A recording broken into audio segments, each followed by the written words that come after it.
mistake, and we wish you were here on like a junior week to like move composed. What? Yeah, you can see that there's a technically phrase. You can see the people sitting on the left, you know, you see, she was going like this.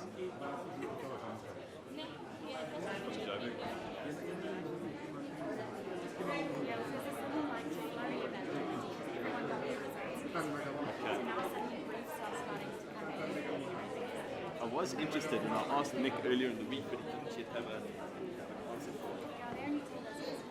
So it's not that I'm not interested.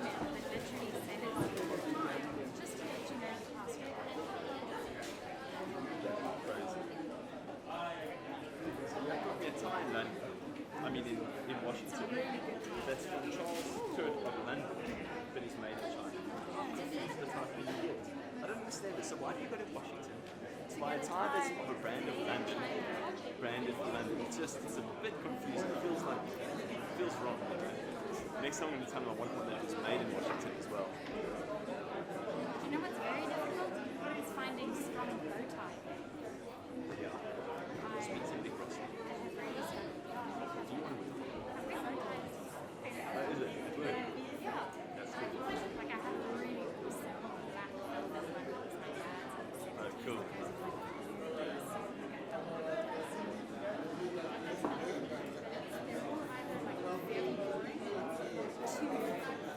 You're surprisingly fine. Okay, so they're not girly, but they're guy ones, but maybe See, I'm looking for a slightly more androgynous, like slightly masculine. I don't want one that's like pink and flowery. because Studio W. No, I've seen some like full, like amazing. You just gotta wait for it. They don't have them at the Where is it? maybe especially the ones I found at fashion. This is so good. My word. Going to die. I found some great bow ties at fashion. Yeah, you see something like that at the booth, but that's very cool. Yeah. Except I'm not sure I like the Oh yeah, the triangle. I quite like the pink one. It's like two pink. very nice. And what about Ted Baker? Try Ted Baker. They got cool I haven't ones. been there recently.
It's not that your court's perfect.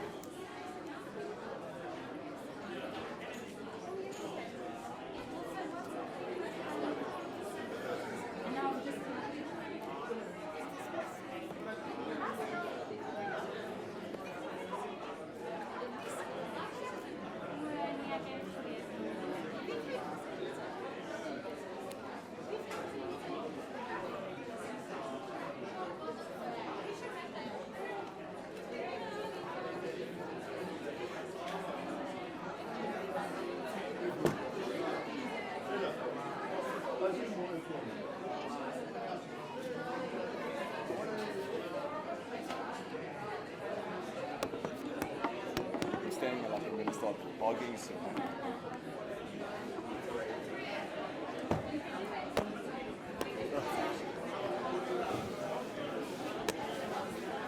Done. Stuck. Handcuffed.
Saying is, I would imagine once you get used to having it, Just not going to say. good, just like having assistance I think it depends on how it's without a doubt. I mean, him and Steve tracked on our calendar. So, Because the meetings are hanging in the end of the hour. was it 15? And then he was like, but I don't know what it's quite a Okay, then I'm going to call that meeting.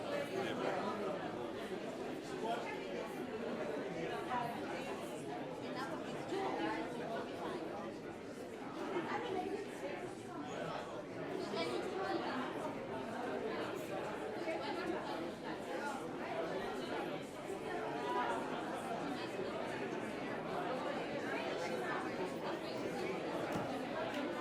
they wanted.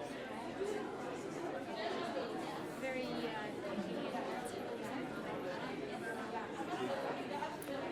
Did he get the authority on the judicial field?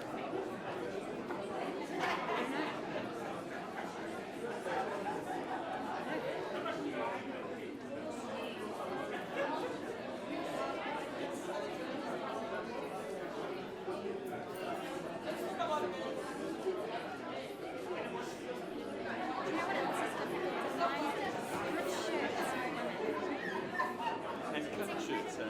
Cuffed shirts, impossible. You know what's quite nice is the ladies cut on this side, they see it in the summer, and they cut it, or they cut it this size, they cut length, but they're not a full sleeve. Very nice. Very nice. White shirts. Yeah. But also shirts that are white. Still design. Yeah. Like this would be perfect. Yeah, that's nice. And not even online. Yeah, you imagine like the likes of like a Cotton Trader or one of these guys that has like a full shirt shop. Well, even like H&M. So fun.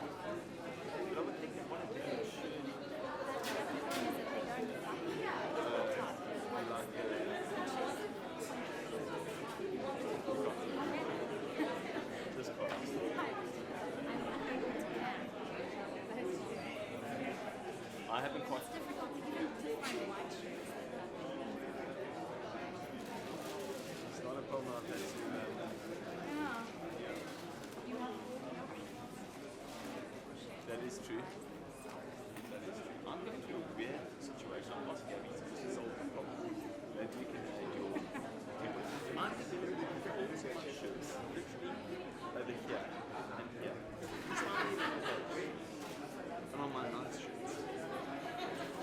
But tiny, like just sort of like when you're wearing I can't understand it. I mean, I could understand maybe I'll watch Nick on the one side, but both sides. It's very weird. This shirt's okay. I'm going to check this morning. Is it not? Is there something on the other side of you? Nothing, and it's sort of just. That's the thing, isn't it? There's no like stitching. I mean, the pulse, it's very weird. I'm perplexed by that. From the top. I thought maybe if I'm pushing my under my desk. Maybe you're leaning on the desk. Except that that's, I don't understand. This court is too much.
Eric, how's it? All right, to you, man. Yeah, likewise.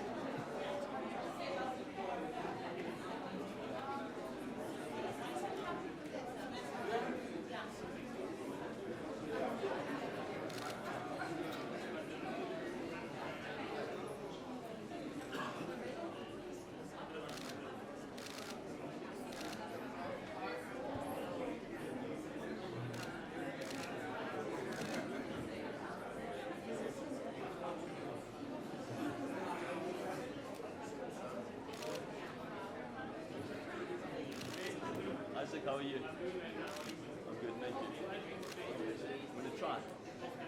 See if my counsel gives me a chance. You should try it sometime.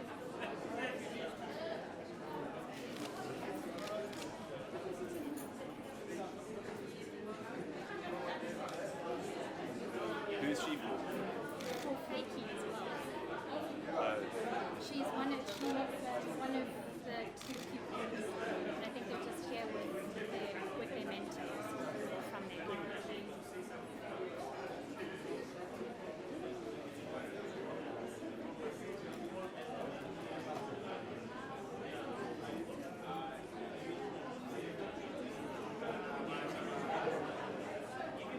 Yeah, they'll end up just being loads of people this road.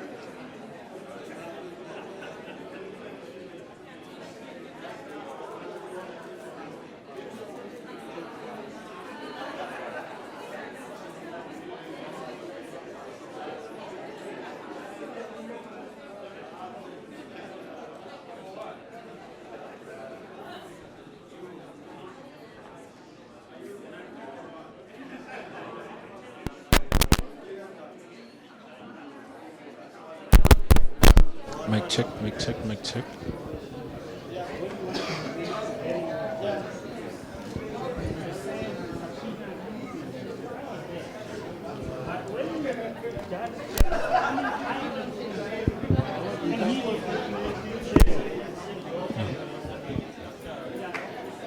Okay, Rashad, thanks. Oh,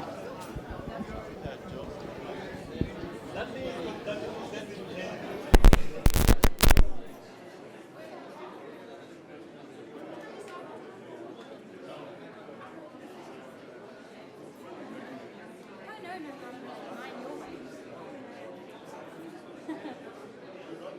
So I believe we're consulting with their team tomorrow. Yes, on Sats. What's that? If we don't hear, you're going to help, eh? Apparently, yes. You're the devil. You really are the devil. Devil. Thanks, Kat Charles. We're going to have to launch a review there on the edge, definitely.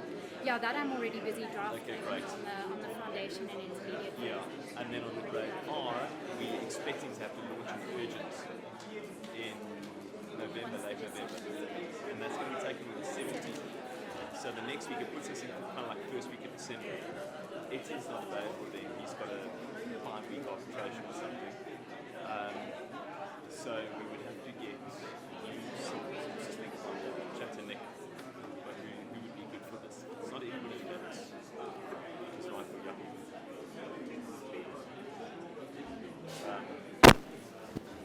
We've got some good dirt. There's something I'm going to send you today, which is like their annual report. And they're people who've had long-term conditions that they've not met for like 4 years, who are just being sort of strung along. It's unprecedented to do what they've done. It's just so difficult to show that it's...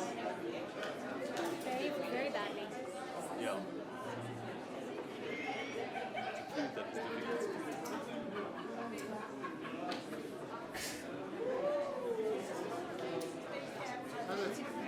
How you doing? All right, man.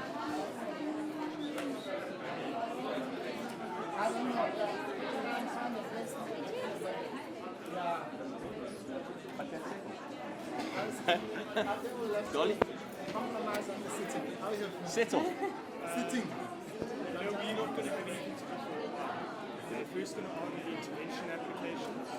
Okay. And then going to argue Postponed it. amendment to postponement. And I doubt it. Can we abide in those? Okay. That's fine. I'm Nick. So, Stoffel agrees with your suggestion. He said we must take that line, but he thinks we can, it's easier to articulate and less suggestive. If we simply say, the court must see from her powers, she can do a range of things. Okay. And you'll see, Kat was sitting here, but I can chip one down if you need to. No. Okay. I'm hanging out the back. Nick, I've written down the relevant paragraphs of that. Thank you. If you're only going to need it tomorrow, I can always do something more. Dolly, do you want a podium? I don't want to put it. I'm just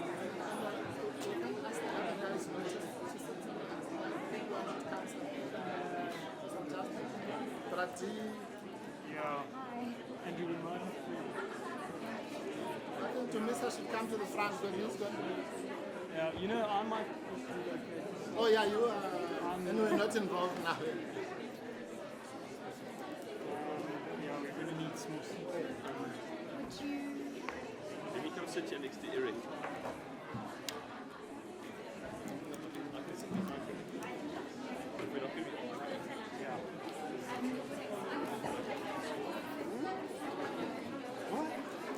You want your briefcase, Kev? No, I've got it. It's there where Gabby is. Mine. Yeah. And the Is that a bus? yeah, I think the middle will only come from... I'm going to move one down. Let me see.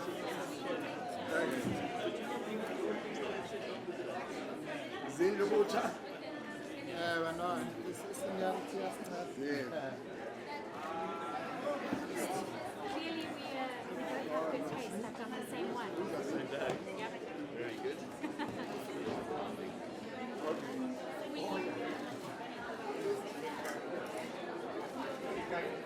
Yeah. I'll put this thing on the list.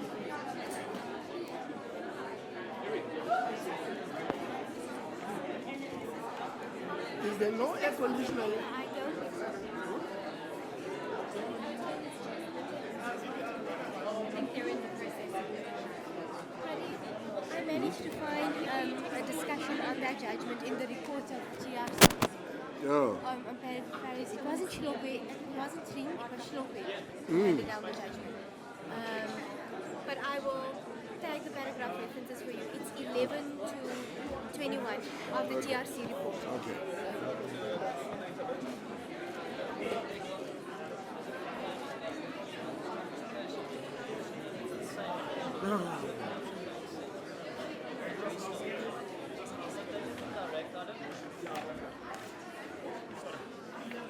Unique Ferrero.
My Lord, I appear on behalf of the applicant in this matter, together with Durance and Rauji. May it please, my Lord, I appear on behalf of the public protector in this matter. Please, the court, I appear for the DA intervening in all matters. May it please the court, my lord, I appear with my Bennett Williams in Wantoni and Ms. Kofa on behalf of the President of the ruling party, the Commission Party.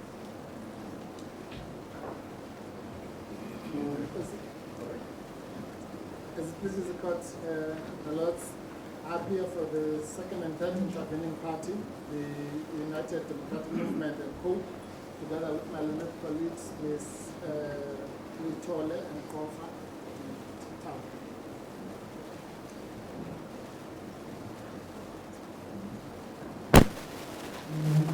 Lord, I appear with my learned friend, Mr. Curry, for Mr. Van der Rooyen in case number 84803. Thank you.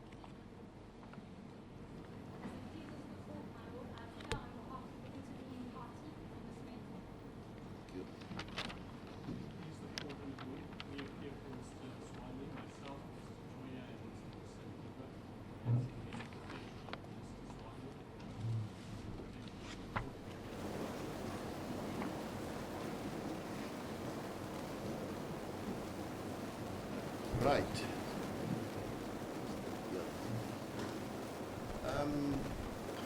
We just have a problem here with the aircon, but we'll try and continue because it's hot in here.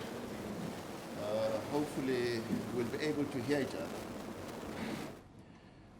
We also want to make sure that there is order in what we're going to be doing today.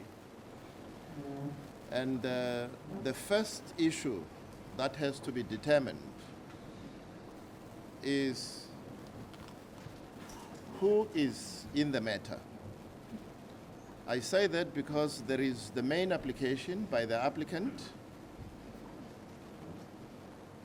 that is the President of the Republic of South Africa, where the respondents are the Office of the Public Protector and the Public Protector.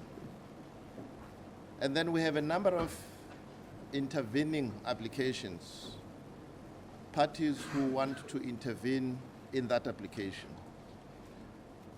So, to make sure that things happen in an orderly fashion, the first issue we would want to deal with this morning is the issue of the intervention applications.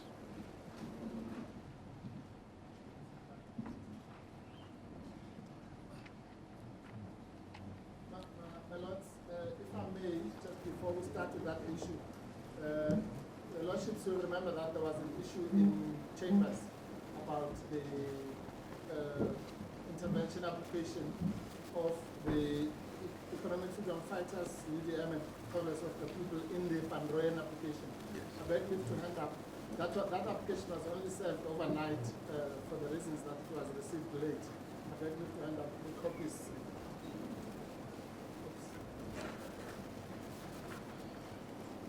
And it has now been supplied to Mr. Tutor. Thank you very much, Advocate Mpofu. Let's go, please. My Lord, might I also indicate from the DA's side that the intervention application and Minister Van Rooyen's application was circulated in unsigned form. We have the final signed form, which we beg leave to hand up to the court. Yes, please go ahead.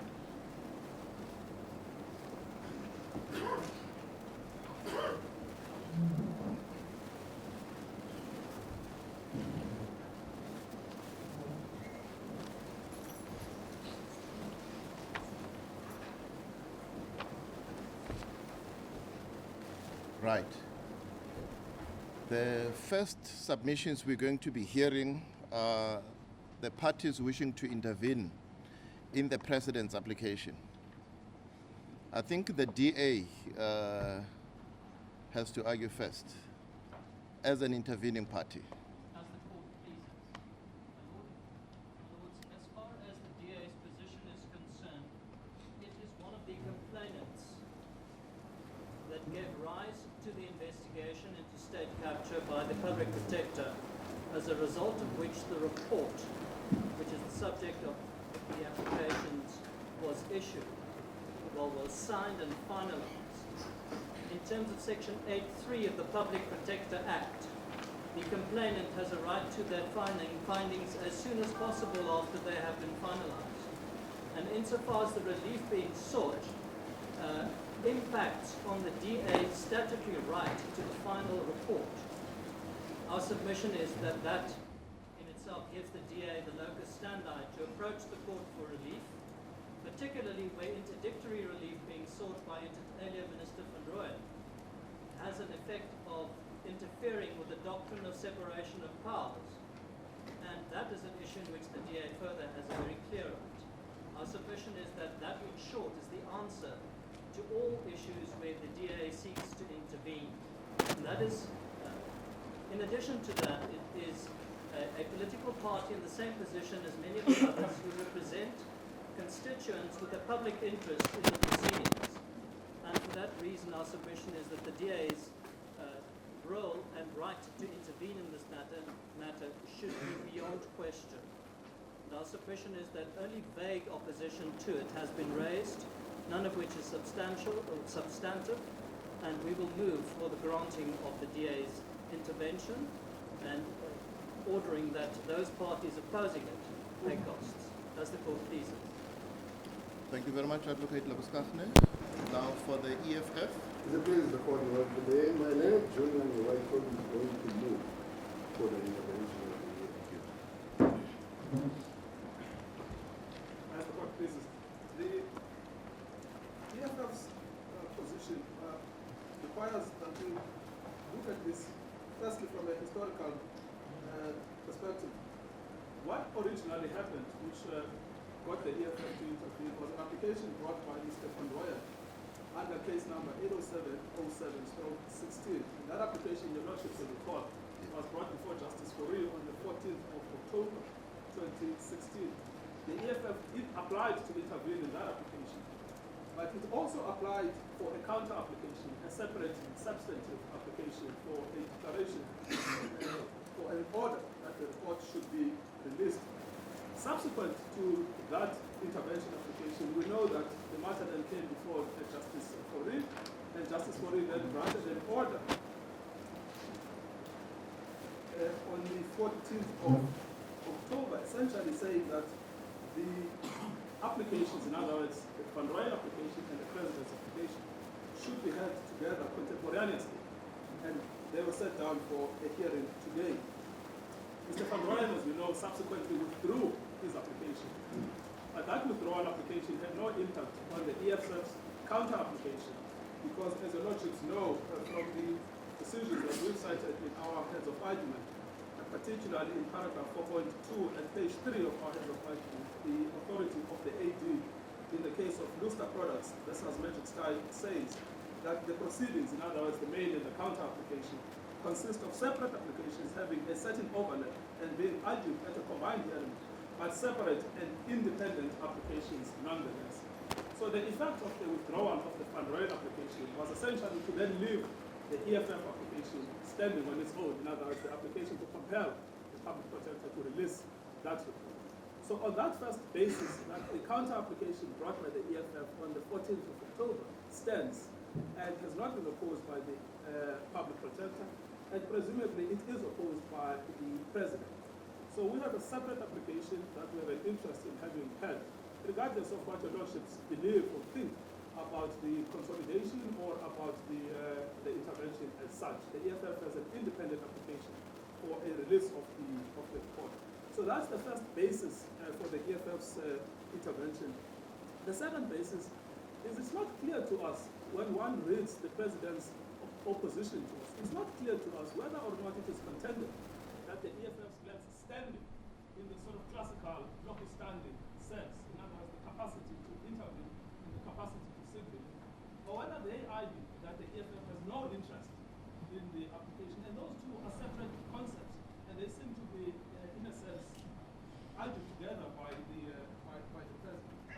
And insofar as the first question is concerned, does the EFF have sufficient local standing to join proceedings and to seek a separate order that directs the disclosure of them?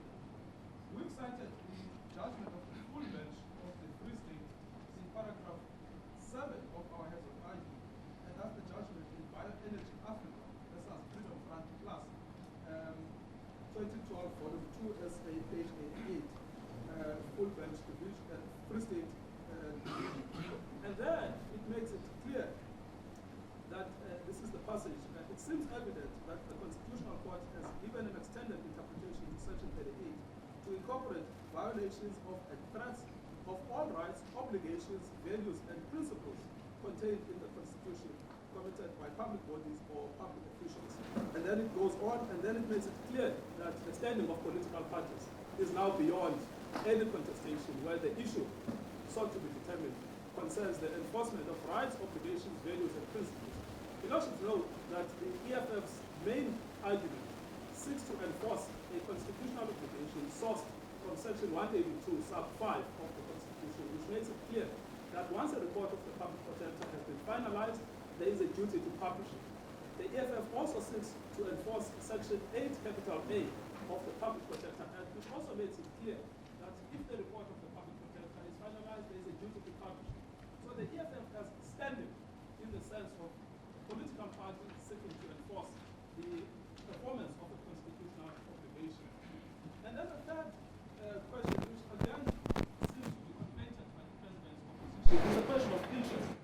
Political parties have an interest in the affairs of their country. This is a case not like any other case. This is is a case that involves the highest office in the land.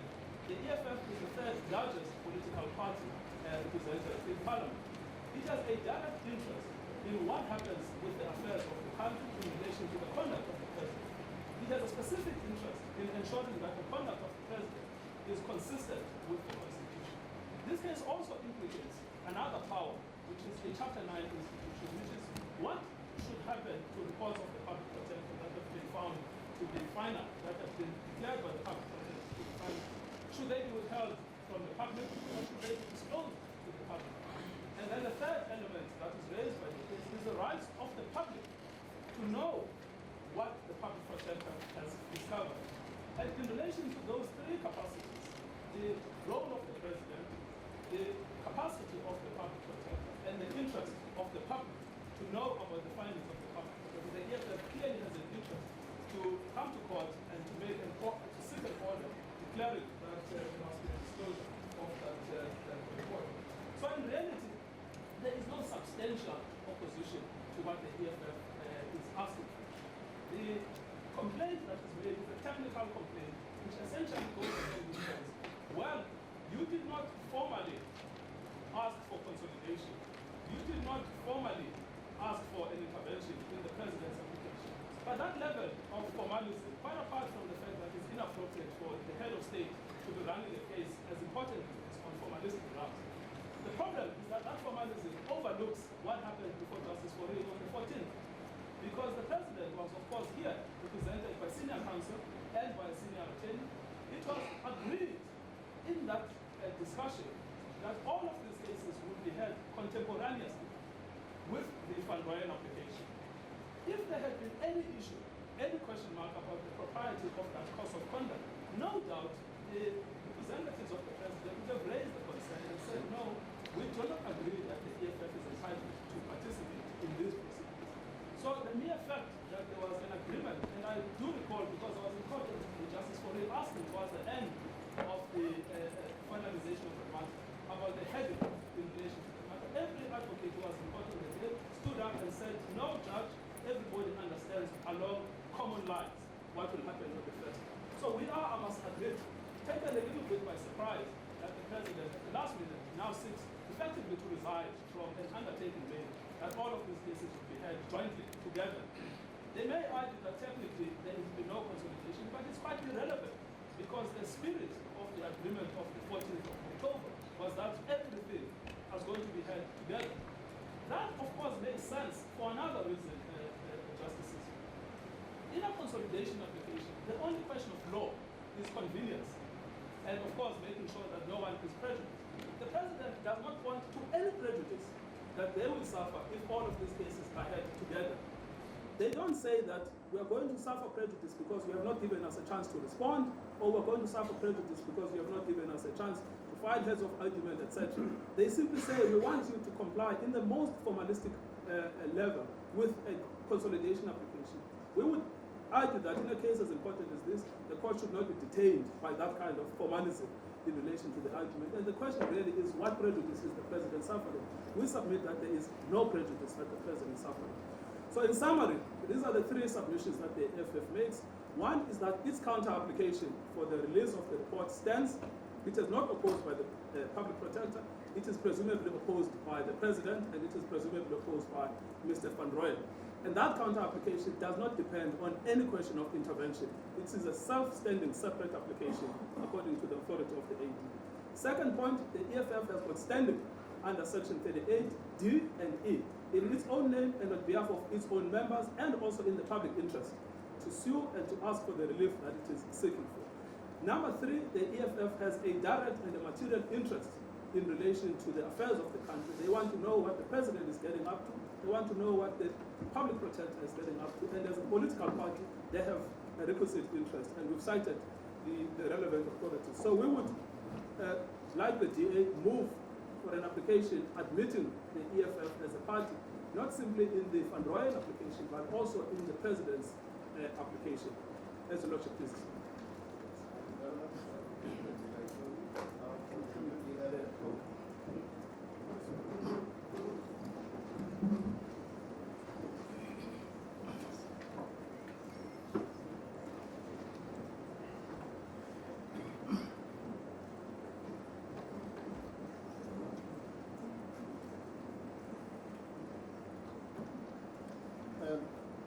My Lords, Justices, if I may, with the greatest respect, approach the same question from a slightly different angle. Before I do that, I'd like to concur with my learned colleague, Mr. Ngaitobi, that the question of the so-called consolidation, or what we call the effective consolidation of the matters as happened on the 14th of October, is intertwined with this question. There can be no doubt, if anybody looks at the order of His Lordship Mr. Justice Fourie on the 14th, that the matters were, as we put it in the papers, effectively consolidated. And what is more, that effective consolidation was done by consent. In other words, with the agreement of the parties. It was indeed raised by the court, as the court is entitled to do for practical purposes, as to whether it would make any sense to hear these cases in a piecemeal fashion. Now, be that as it may, the question then arises, there are three intervention applications where we, my clients, have placed an interest. And I'll call them, the first one is Van Rooyen 1, which was the original Van Rooyen application of the 14th of October. And then is the intervention in the application of President Zuma, and then the current intervention application in Van Rooyen 2, which is the re-emergence of Minister Van Rooyen yesterday as a party. Now, the way to look at this, so that we don't do in a piecemeal fashion, my lords, is to go to the tried and tested test of direct and substantial interest. I will leave the question of locus standi, which is obviously related. Mr. Ngaitobi addressed it adequately. What then is the interest of the UDM and COPE in this matter? Well, that question can only be answered, my lords, by first looking at why are we here? What is this about? Because to have interest in the matter, what is the matter? The matter is simply whether or not the report of the public protector should be released to the public and to the National Assembly according to the statute. Because those are the two methods by which the public, which is being protected, receives the information. It receives it directly, firstly through media releases that are done by the public protector, but in a political sense or formalistic sense, it receives it through it being delivered to the National Assembly and all sorts of other steps taken. That is why, for example, when the order was given for safekeeping, the report was referred to the Speaker of the National Assembly. Now, the parties that I represent are players in that National Assembly. It is they ultimately who are going to be seized with this matter once it is received by the National Assembly. It is they who will take the necessary steps which must be taken in terms of the Constitution to take the matter to its logical conclusion. And I just want to address that. Let's put aside for a minute what the political parties say. Let's listen to what the President himself says about this matter. At page 17 of the application for the paginated papers in the intervention bundle. It's marked on mine is marked the main application. Page 17 would therefore be paragraph 39 to 43 of the President's application. Thank you. The President says, I am advised that I need to show irreparable harm in order to justify the relief sought. The irreparable harm I will suffer will impact on my person as head of state as well as the office I hold. Now, we agree with the President on that score. Now, if that is so, then what he's alluding to, any threat, real or perceived, to the office he holds, simply means that he appreciates that the implications of this matter might lead to the invocations of the impeachment proceedings or the motion of no confidence in terms of sections 93 and 102 of the Constitution.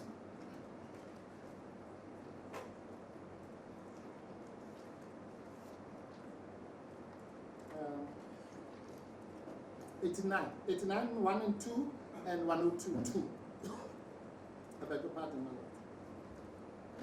Now, those threats, perceived threats by the president, for them to be realized, which are real, we agree with him, can only be invoked by, among others, the parties that we represent. Because Section 89 says, the National Assembly, by a resolution adopted with a supporting vote of at least 2/3 of its members, may remove the president from office only on the grounds of A, serious violation of the Constitution, serious misconduct, and inability to perform the functions of the office. With the greatest respect, my lord, this is a case that implicates all those 3 grounds of impeachment. If true, and we don't express an opinion at this stage because this is the interlocutory stage, but if true, the allegations that are being made against the president in this matter would implicate all those 3. It would, without any doubt, and we will deal with this when we deal with the merits, constitute a serious violation of the Constitution if indeed the president abdicated his presidential powers to appoint cabinet ministers to some private interests. I cannot imagine a bigger serious violation of the Constitution than that. If it would also fall under Section 89B, which would be serious misconduct. But more importantly, it would fall under Section 89(1)(c), which is the inability to perform the functions of his office. In other words, the functions of his office, which are defined in the Constitution, would have been abdicated and relegated to somebody else. Section 102 is along the similar lines. To save time, the only difference between Section 102.2 and Section 89 is that in terms of Section 102.2, it is the motion of no confidence provision, and that is done merely by the majority of the members of Parliament. Section 89 is done by 2/3, but that's a difference that is not important for the purposes of this discussion. So, nobody else is going to realize the threat that the president has correctly identified about the matters that are implicated in this case, other than the political parties represented in Parliament. Or to put it differently, and to piggyback on Mr. Nkaitobi's broader definition, other than the public. Remember, this is the public protector. But the public will only exercise its punitive or sanction abilities around this matter through the agency of political parties. That is how our democracy is structured. Because the public doesn't, on a daily basis, express itself. It does that through the agency of political parties. And so the political parties are playing exactly that role, that constitutional role of ensuring that there is accountability and all the other issues raised in the Constitution. My Lord, if I may just jump very quickly to page 159 in the same bundle.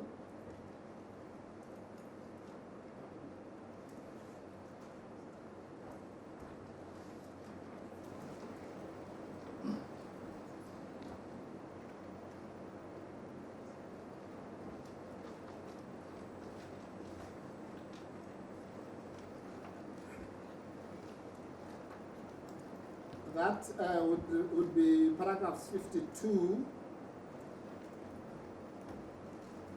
to 55. 5 of our replying affidavit. If your lordships are there. Thank you. The connection with my submissions is made in those 2 paragraphs, if I may just read them. It says this application is a matter of public importance. If the allegations made against the president are correct, submissions that I've made, they will prove that the president has acted in contravention of the Constitution. This will in turn mean that he has abdicated his executive responsibilities to private interests. 54, the intervening parties have always maintained that the current president is not fit for office. Any proof that he has abdicated his presidential functions to a private party will show that he is not fit for office. It is only the intervening parties who can trigger the constitutional process which would follow from that fact. In other words, this goes in line with the president's own admission of what this application is all about, but also just a common sense. All you have to do is just to read the heading of the letters of the public protector. What is being investigated here? It is the conduct of the president and his relationship with the Gupta family, more particularly in relation to the appointment of ministers. So all those are subsumed in here. So with the greatest respect, my lord, the intervention application is, in fact, our jurisprudence, more particularly given the recent cases of the DA versus the president, EFF and the DA, the so-called Nkandla case and so on. Our jurisprudence has now developed to such an extent that the role of political parties as the broader protectors of the public and the Constitution is almost taken for granted. So the political parties that Senator Toby has submitted are acting in their own interest, but also in the interest of their members and voters. And with the greatest respect, the intervening political parties as such in this particular matter represent not less than the voice of not less than 5 million voters, roughly speaking. Now, the next question that is raised, my lord, is the question of the intervention in the president's application. I will not bore your lordship with references, simply to say this. His lordship, Mr. Justice Fore, will remember that when we were here on the 14th, the first thing I did was to apologize to my learned colleague for the president, Ms. Platt, because we had effectively dragged her here at the last minute. And that is because in our intervention application, which technically was in the Van Rooyen application, we cited deliberately and advisedly, we cited the president as a party. And that's why Ms. Platt had to be here. That was the only reason. Otherwise, she had no reason to be here on the 14th. Why then did we cite the president?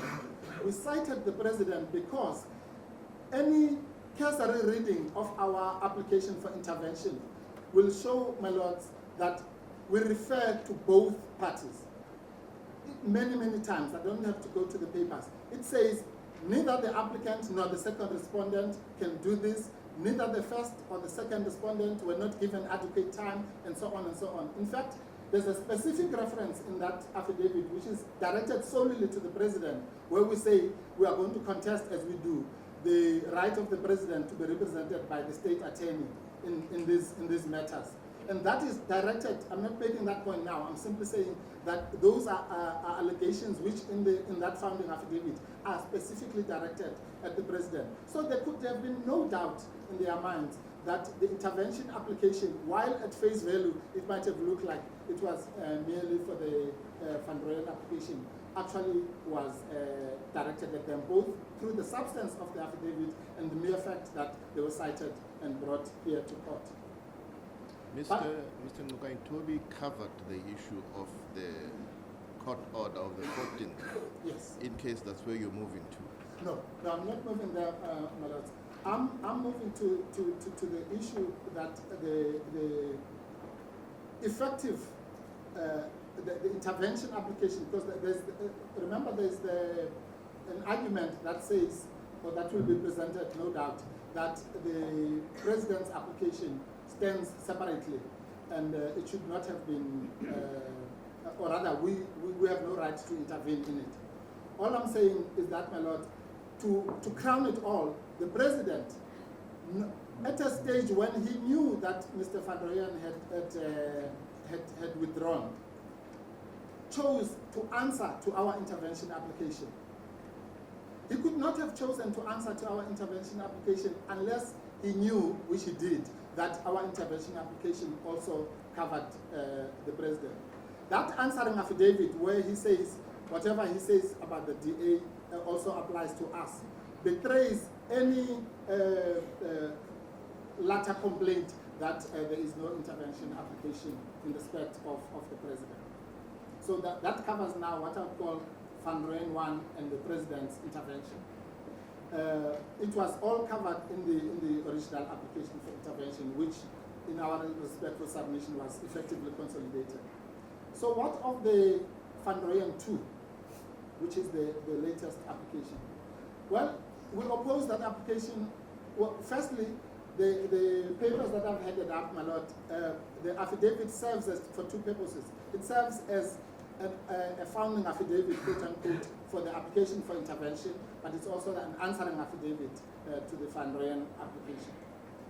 So insofar as it is an application for intervention, firstly, well, we firstly say that we intervene for the purposes of opposing the so-called urgent application of Van Rooyen this time around. And the grounds thereof are set out in the papers that I've handed up. That application, with the greatest respect, cannot be catapulted and bulldozed back into this application. Advocate Mpofu, I thought we were just dealing with the interventions to the president's application. We'll come back to the Van Rooyen one. Yeah. Well, in that case, my lord, then I'll confine myself to the arguments that I have made in relation to the president's application, which, with the greatest respect, must be read together with the submissions that I've made on consolidation. The last word, my lord, and again I won't waste the court's time by reading, is that at the appropriate time, we will refer to the recent case of the economic freedom fighters versus the Speaker of National Assembly and others, which is 2016-5 BCLR 618CC, or the so-called Nkandla case. And in that case, again, without reading specifically, the Learned Chief Justice makes it abundantly clear that the role of the president, he calls the president a so-called constitutional being, and that the role of the president permeates across the democratic process in relation in particular to what we are here for, which is the value, the constitutional value of accountability, which is in Section 1 of the Constitution. That's appropriate. Thank you, Advocate Mpofu. The next to argue is the intervening party, Ms. Mentor. If you are covered by the submissions made, please say so, because we don't want you to traverse ground that has been laid before us. My Lord, I will bear that in mind, and to the extent that my submissions have been made by other parties, I'll be very brief. Yes. My Lord, just by way of a very brief factual background, the factual basis or the factual background to Ms. Mentor's application to intervene is that she is a member of the ANC and she was formerly a member of Parliament.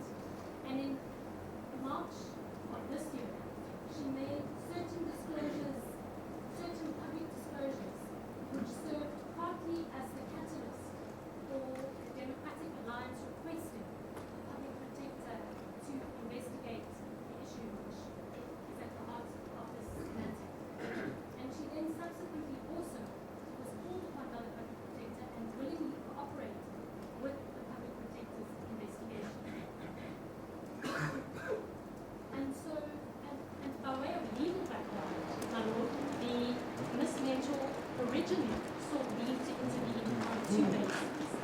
Firstly, because in correspondence between the President and the Public Protector, and the President's original founding affidavit, he appeared to assert the right to cross-examine persons who had cooperated in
Section 8 of the Public Protector Act clearly provide a right to the public to access to the public protector's reports, and that to the extent that there is any doubt in Section 8 of the Act, that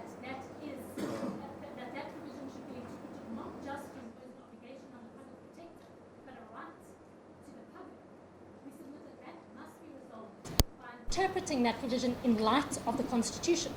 Firstly, Section 1825, but secondly, also the rights in the Bill of Rights. And in this respect, my Lord, we would refer to the recent jurisprudence of the Constitutional Court in relation to the devastating effect that corruption has in our society, where the Constitutional Court recognized that it is a threat to all of the rights in the Bill of Rights. And secondly, the fact that the Constitutional Court recognizes that the public protector plays a vital role. She was described as a constitutional gift to our nation in the fight against corruption. Thirdly, that she exercises her mandate in the public interest. To paraphrase the Chief Justice, the name really says it all. It was for the public protector is there to protect the public. And so, my lords, it must be that the public, and I would submit any member of the public, would have the right to bring an application to compel the release of the public protector's report. If I could just, in conclusion, posit this hypothetical scenario. If we could imagine a situation where the public protector refused to release a report, and my lords, I just want to clarify, I don't want to be understood in any way to be suggesting that the current public protector is or might do that. I don't submit that at all. I just say that if you imagine the hypothetical situation of that occurring, where for whatever reason the public protector refuses to release a report, and of course it's unlikely that the government would then take steps, or certainly those persons implicated in such a report, to compel its release, it must be that a member of the public in those circumstances would be entitled to bring an application to compel the public protector to release the report, because otherwise her mandate could be completely and entirely frustrated. And so I submit that on that basis, Ms. Mentor clearly has a right to intervene in these proceedings in her own right, but also on behalf of the public interest. Thank you, Advocate Lewis. Ms. Platt, for the President.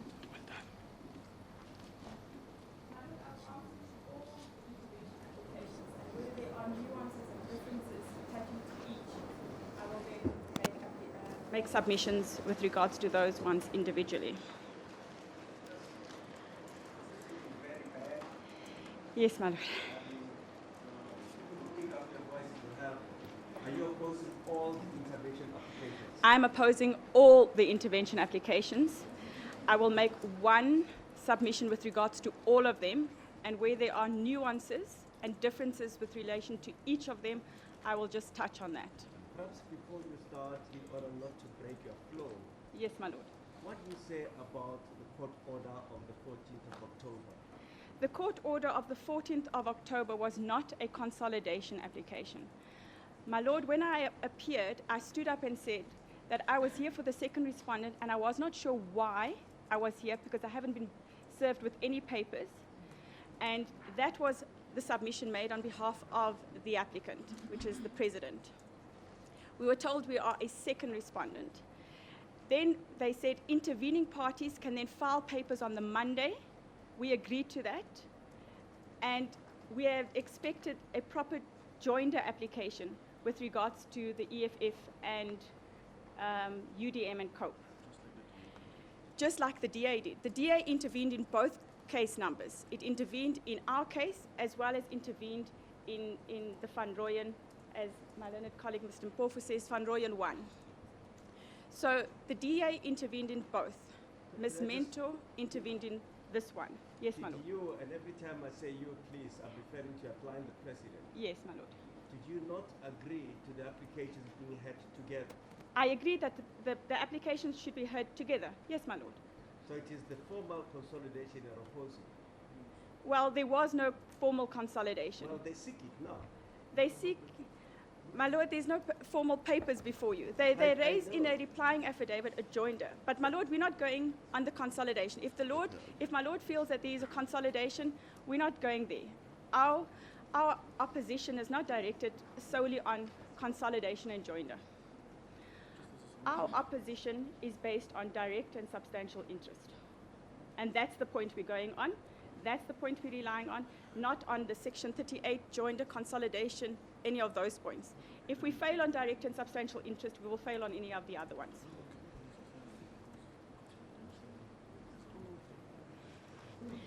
My Lord,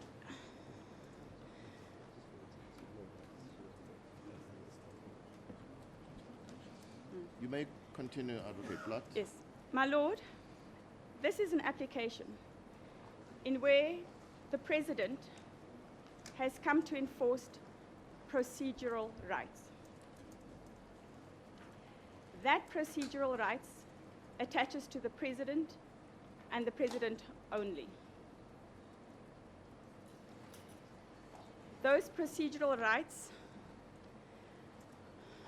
do not attach to the public, nor do they attach to the political parties or to any intervening party. And those procedural rights and the processes followed therein has been admitted by the respondent. So the applicant brought an application against the respondents, which is the public protector, to enforce procedural rights. My Lord, and if I could take you to page 83 of the main application, which is the respondent's affidavit. What page? 83? Page 83 of the main application bundle, paragraph 6.7.1.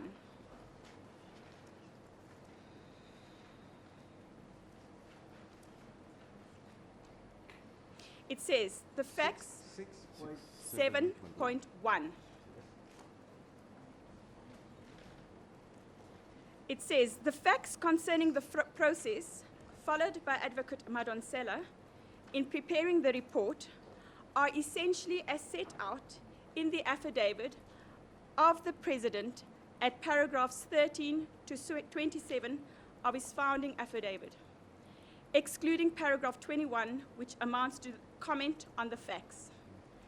To the extent that those paragraphs annex and set out the correspondence between Advocate Madonsela and the President, they appear to be accurate and constitute the common cause facts on which the President's application falls to be decided. That is what the Public Protector has said, that the common cause facts on which the President's application is made has been agreed to.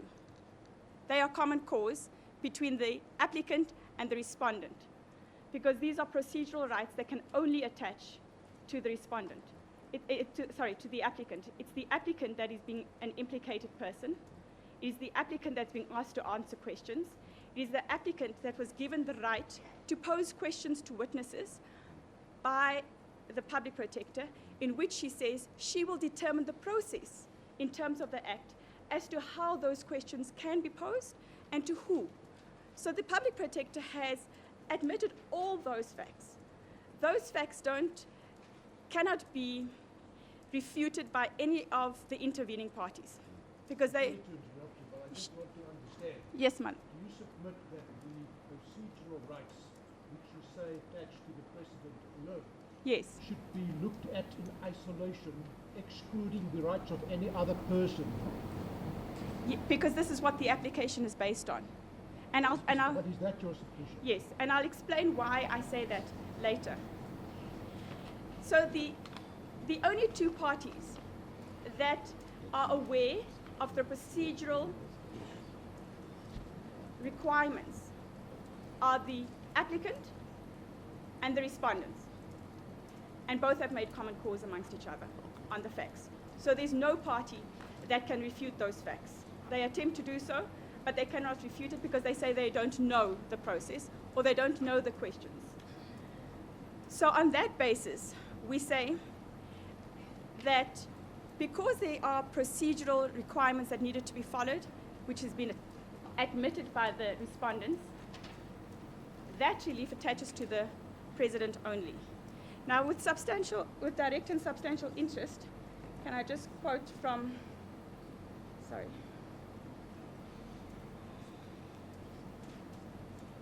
I'm sorry, this just did something.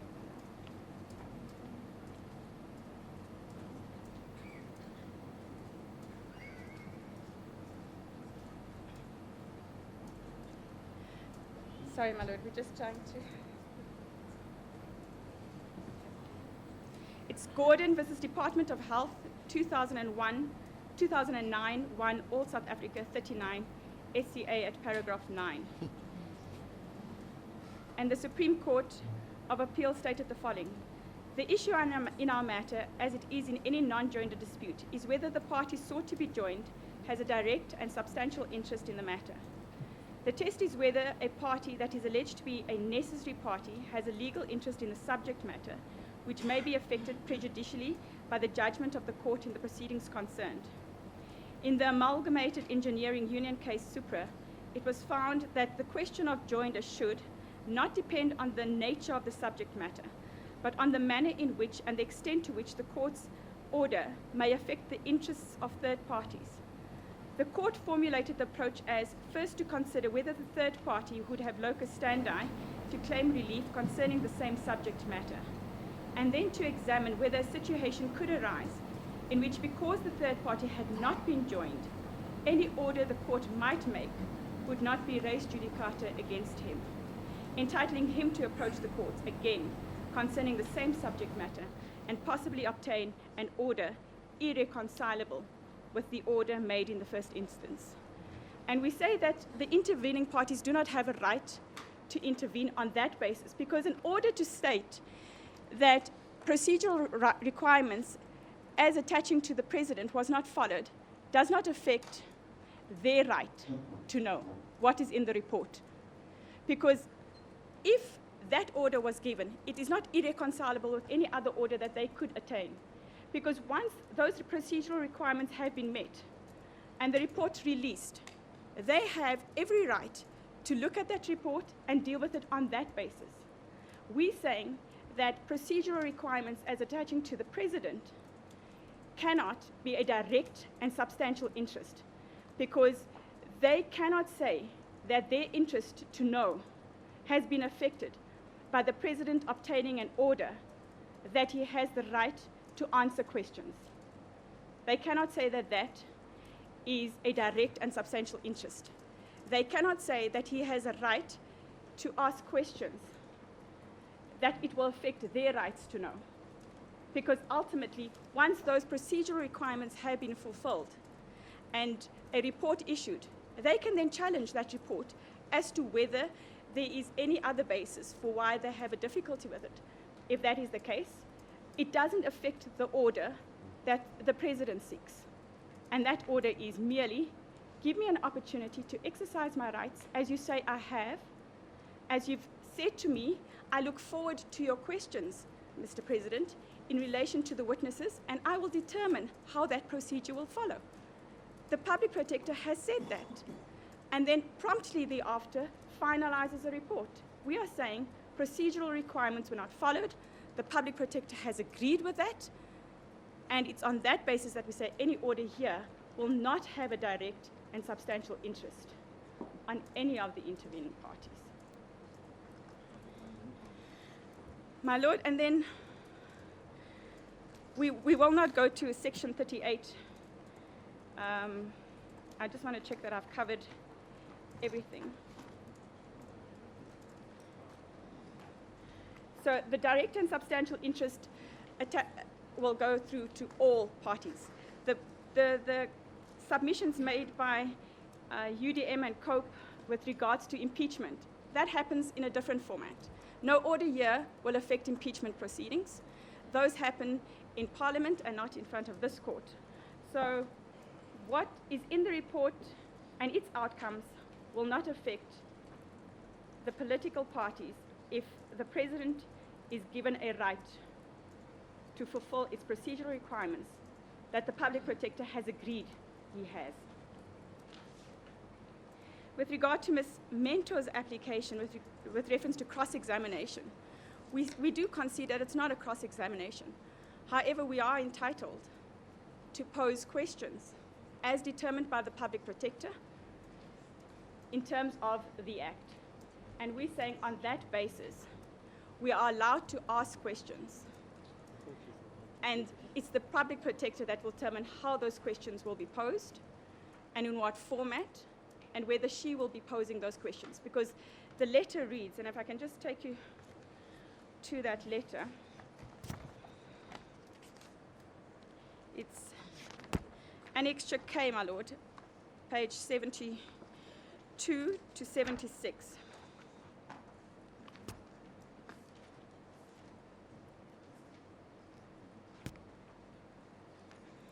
It's paragraph 11, page 75, my lord. This is on the 11th of October, 2016. And she says, I look forward to receiving the questions you wish to pose to witnesses who have appeared before me. I shall make a determination on such questions in accordance with the Public Protector Act, creating a legitimate expectation by the President that he would be allowed to ask those questions. That has not been denied. Yes. The Public Protector gave the legitimate expectation to the President, that he would be able to ask questions and she would determine how that would happen. And that is correct, because that's what Section 7(9) of the Public Protector Act says. So we say on that basis,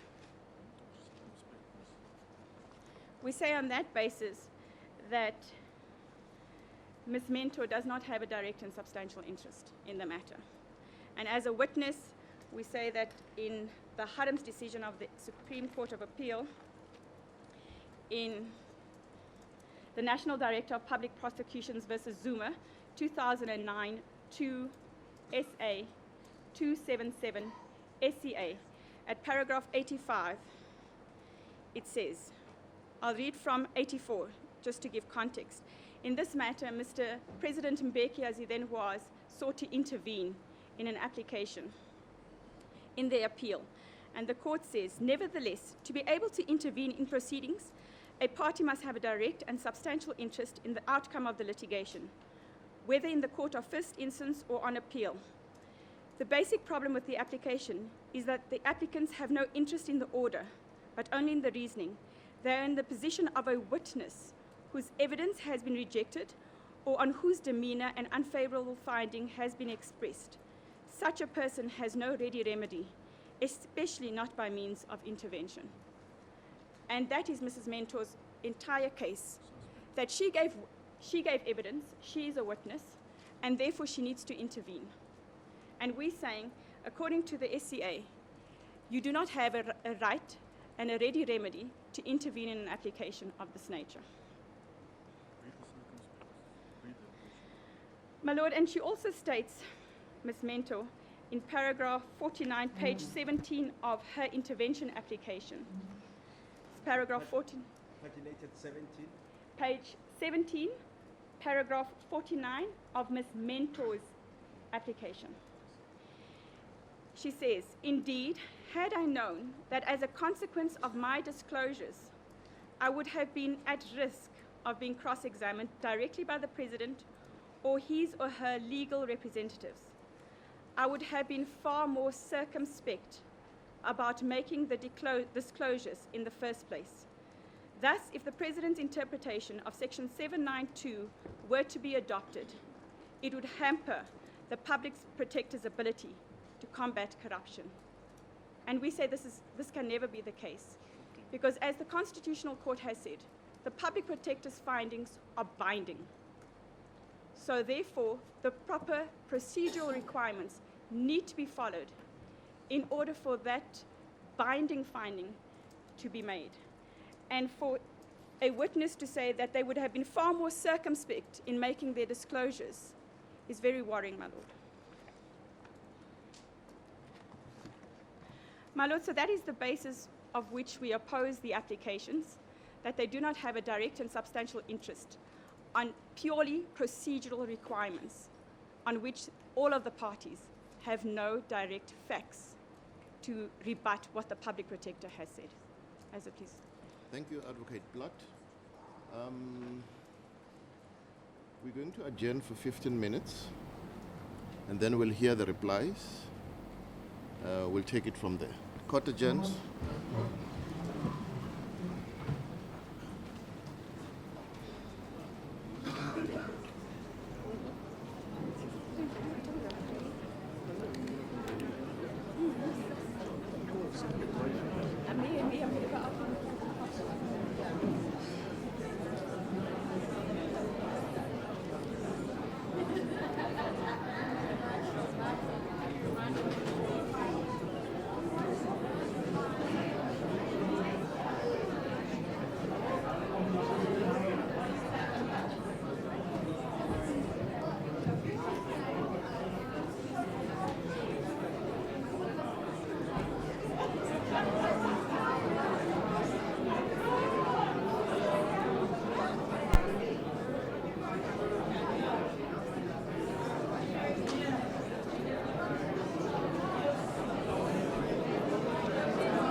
Sorry, man. Can I just grab this real technical? Hi. Don't say hello.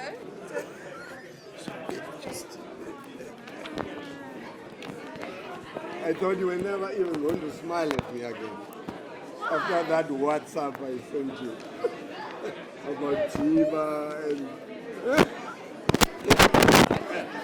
So, I can, in the meantime, do you want me to Yeah. create a separate... Yeah, it's not just the Guptas. Also, I was saying it's not just the Guptas who steal. Yeah. Some people even steal my junior. I was Guptarized. And record them as yeah, junior capture. So the Guptarized your The Guptarization of my junior.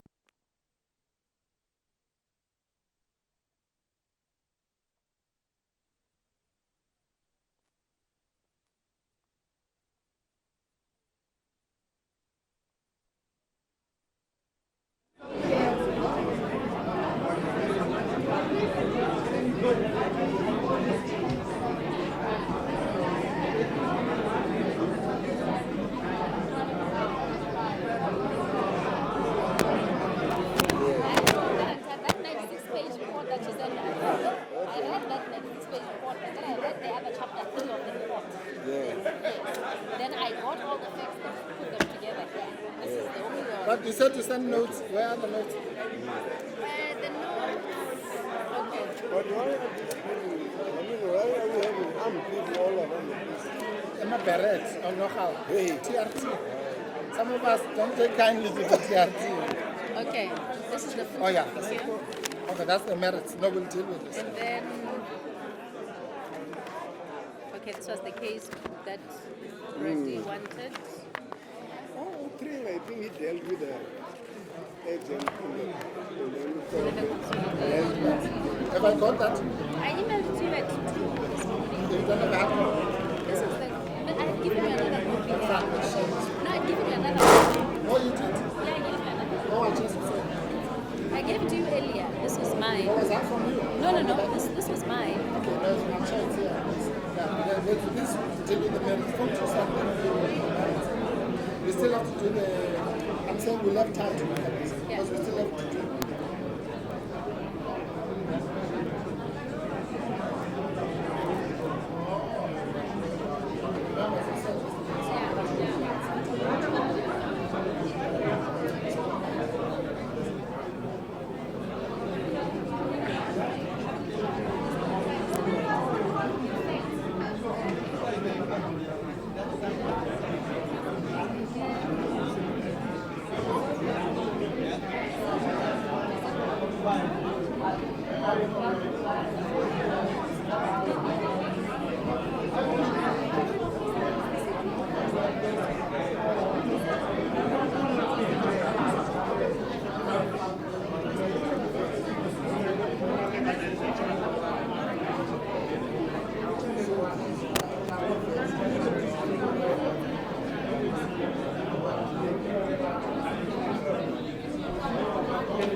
And it cited,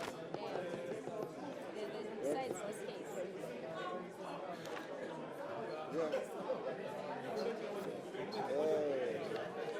Put the facts down fully to say here are the facts in this case. This is what the TRC that said we can't deal with this.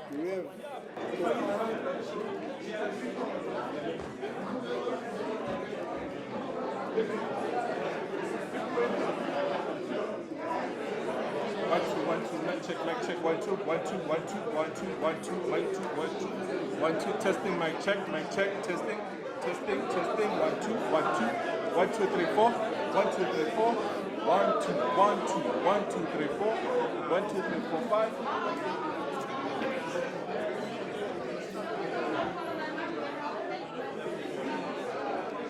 1 2, 1 2, 1 2, 1 2 3 4, 1 2 3 4, 1 2 3 4, mic check, 1 2, 1 2 3 4, 1 2 3 4 5, 1 2 3 4 5 6, 1 2 3 4 5 6 7, 8 9 10, 1 2 3 4 5 6 7 8 9 10 11 12, 1 2 1 2 1 2 3 4, 1 2 3 4, 1 2 3 4, 1 2 3 4 5 6 7 8 9 10, 11, 12, 13, 14, 15, 16, 17, 18, 19, 20, 21, 22, 23, 24, 25, 26, 27.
No, wait.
Are you okay with it? Okay. It's this one here. Are you okay with it? All right, sharp.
1, 2, 3, 4, 5.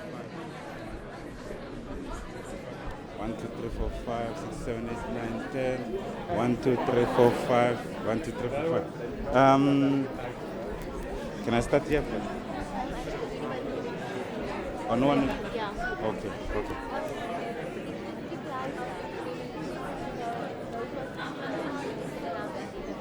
Oh, that's it. Oh, this side is fine.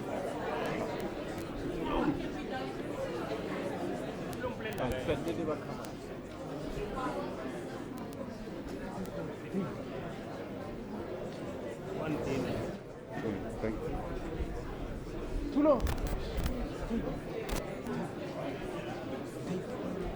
Tape.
Okay. She wants to say something before you go.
Right. My Lord, sorry, I just Advocate asked that Blatt? I had to mention one further thing. Yes. We have a Rule 30 application, so our arguments should be seen in light of Yes. the Rule 30 application.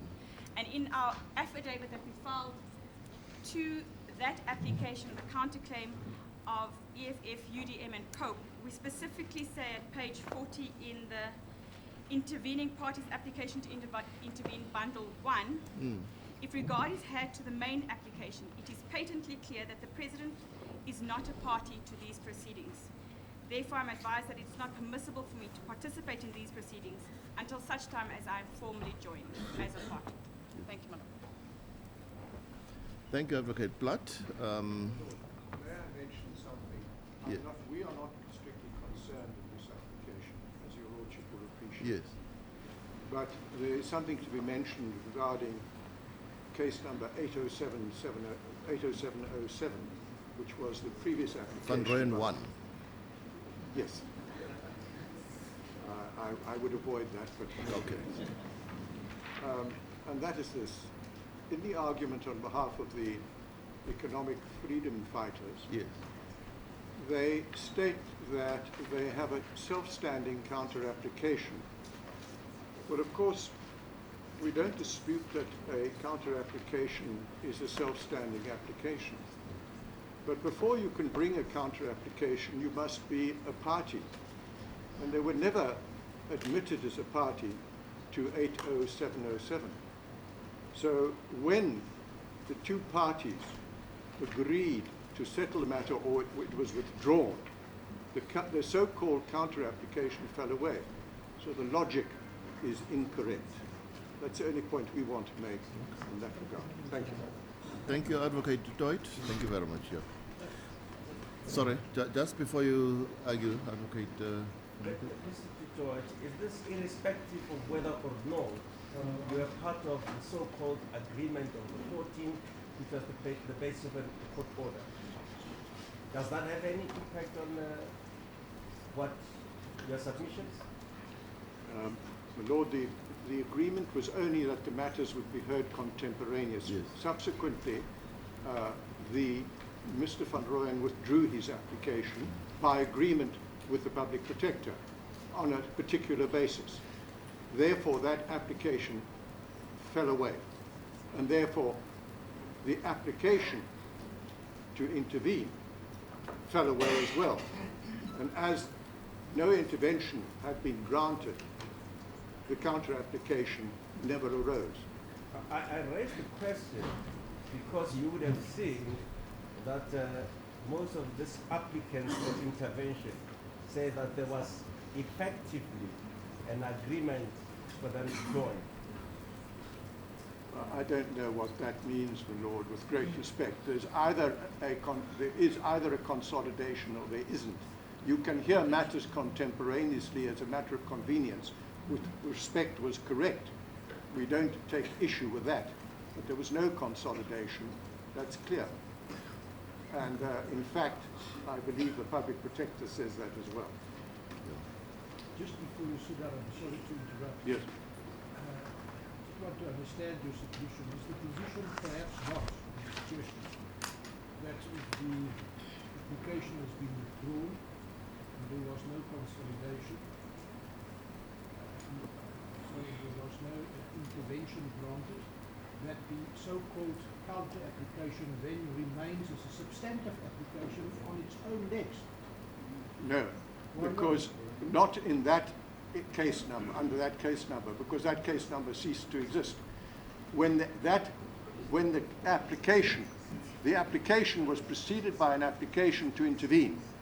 When that fell away, then there's no more counter-application. You can't bring a counter-application in a matter in which you're not a party.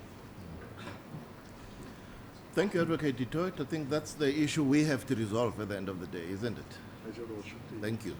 Just before I hear the replies, the respondent in this matter has stated that she will abide the decisions regarding, she's not opposing any of the intervention applications. Am I correct? That's correct, my Lord. The Public Protector abides all of the interlocutory applications and the application for postponement of amendment. Yes. So you've got no submissions to make. No submissions at all, my Lord. Thank you very much. Now, the reply by the Democratic Alliance. Thank you. My Lords, I'd like to make just 3 short submissions in reply. The first is that we've heard no counter to the basis on which in which the DA asserts its direct and substantial interest, namely Section 8(3) of the Public Protector Act, and the interests that it has as a political party under Section 38, as confirmed by the SCA judgment in the spy tapes matter. The interest of political parties in matters relating to the President is a matter that should not be subject to debate before this court. It clearly establishes the interests of political parties in a matter such as this. The second point we wish to make is that there is a fundamental error in the argument advanced by the President, in that what the President has lost sight of is that there is now a final report of the Public Protector. There are no procedural rights of the President to be preserved. The only question is whether the report should be released or not. And if released, the President is free to challenge it on review in due course. But that is not an issue which is urgent, and that is not an issue that should detain this court as an urgent court. What the direct and substantial interest of the DA, what relates to it, is that it is the relief that the President sought that determines whether the DA has an interest in the common law sense of a direct and substantial interest. That is the second error we submit the President makes in the submissions to this court. That is that the relief sought in the application of the President includes interdictory relief precluding the release of the Public Protector report. That is an issue that affects the interests of the DA directly, and it has the interest to be heard on those issues for the reasons that we have advanced. The direct and substantial interest does not flow from the parochial facts between the President and the Public Protector. It arises from the relief sought and the effect of an order on the interests of the DA. There is no counter to that, and the interests of the DA are determined in that regard on the relief as originally formulated. And that relief includes an interdict pertaining to the release of the report, and we submit that that establishes the direct and substantial interest of the DA. And for that reason, we would move for an order granting the intervention with costs, as the court pleases. Thank you, my Lord. I have 3 points to make. The first is to respond to the technical point taken about whether or not the intervention application stands as a counter application. We've already cited the relevant judgment in our original submissions. It's quite clear, Justice Fourie is right, that the counter application is a separate self-standing application that must be adjudicated on its merits. The withdrawal of the application by Mr. Van Rooyen has no impact on the EFF's entitlement to pursue its counter application. And insofar as the standing of the EFF is concerned, the EFF raises 2 grounds for the standing. The one is Section 38, D and E. Our learned friends for the President have not responded to that at all. In fact, they conceded to court that they have no argument to make in relation to the standing based on Section 38 of the Constitution. Well, if that is so, well then cut it quite short. That really is the end of the question, because if the EFF is entitled as a matter of law to institute its own application, and it decided for convenience to institute it in the context of Mr. Van Rooyen's application, who was trying to stop the publication of the Public Protector report. So the fact that he now withdraws cannot impact on what the EFF wants to do. It's his election, whether he withdraws and he opposes, that is up to him. The second point to be made about this is that there are in fact 2 judgments. Well, I've cited the first AG judgment. There's another one that my learned friend has just given it to me, and I'm indebted to him. It's a judgment of Mogale City versus Fidelity Security Services. It's reported in 2015, Volume 5, SA 590 SCA. and it implicates the question of what happens when a party institutes proceedings, then subsequently withdraws, but there is a counter-application. What it ultimately resolves is that it's a discretionary question. But here is a passage that I think is vital in relation to how the court should exercise its discretion. It's in paragraph 7 of that judgment. And then it says, even if an application had been brought in terms of this rule, the court would have a discretion in terms of sub-rule 3 whether or not to set aside the counter-application. It is plain that Mayor J would have had exercised his discretion against the municipality, not least because the objection was not initially raised but was made at a late stage. And then they cite Shriner J in the matter of Trans-African Insurance versus Malulek, who says, technical objections to less than perfect procedural steps should not be permitted in the absence of prejudice to intervene with the expeditious and, if possible, inexpensive decision of the cases on their real merits. This is a vital passage because it teaches us, of course, that we should never put form above substance. What is crucial is to always focus on the real underlying substance of the dispute. That takes me to my last point. The President tells the court that this case is really about his procedural rights. But this we can dispense with simply by reference to the notice of motion itself that they filed. In the first notice of motion, they sought an interdict, a blanket interdict, stopping the publication of the report in its entirety. That has nothing to do with process. It has everything to do with everybody's rights of access to the publication of the report of the public protector. They've now amended their relief, and in the amended relief, they don't abandon the attempt to seek a blanket ban on the public protector's publication of the report, and they insert certain procedural demands. But those procedural demands are not possible, as my learned friend for the DA says. They are not possible at this stage of the proceedings because, of course, the public protector has told us in many, many affidavits and letters that I have finalized my investigation. If you have an issue, you know what to do. You must follow PAJA. So the reality is that this is not a case purely about the president's procedural demand. This is a case that seeks to put a blanket ban on the publication of the public protector report.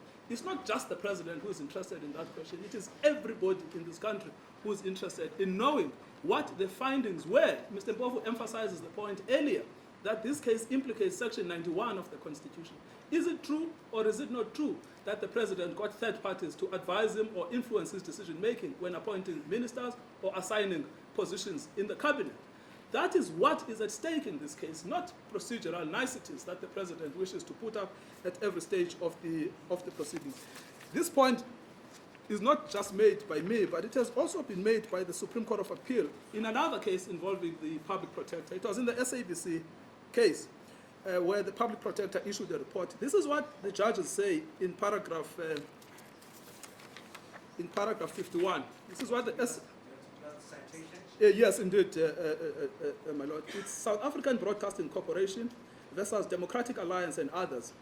It is in 2016, volume 2, SA 522, and it's a judgment of the SA. It was delivered by the Deputy President of that court, Justice Nafsa. This is what he says in paragraph 51. The Minister and Chairperson of the SABC Board are senior public office bearers whose function it is to inspire confidence that all is well in public life. In those circumstances, we think it is unfortunate that they should have chosen to respond to the evidence as they did. Unlike the DA, they were present and intimately involved in what had transpired. In those circumstances, they owed not just the court, but their fellow citizens an explanation. In our view, the overriding public interest obliged them to make full and frank disclosure rather than shield themselves from scrutiny by resorting to technical points in opposition. This case could not have been designed for a better case than we have today. We have the head of state and we have a minister of local government, both of them hiding behind technical objections to the sole question whether or not the public is entitled to know what the findings are that the public protector has made. I have no further submissions to make. Thank you, Advocate Ngugaitobi. Just before you sit down, Advocate Ngugaitobi, what is your response to the Rule 30 submissions that Advocate Platt made? Mr. Mpofu assured me that he would deal with that Rule 30. But it is a groundless Rule 30 because it does not address the counter-application of the EFF, which is predicated on Section 38 of the Constitution. So regardless of the procedural objection that they take, the court still has a discretion, notwithstanding that Rule 30. And in the judgment I cited in Mukhala City, that exactly was the point. Rule 30 was debated. The court says, even if you are raising a Rule 30, we ultimately exercise the discretion, whether or not to overlook the procedural objection, so that we can be concerned with the underlying merits of the dispute. This is what we are dealing with here. So we would urge the court to exercise its discretion and dismiss the Rule 30, because we have standing and we clearly have an interest in the content of the public protector report. Thank you. Advocate Mpofu.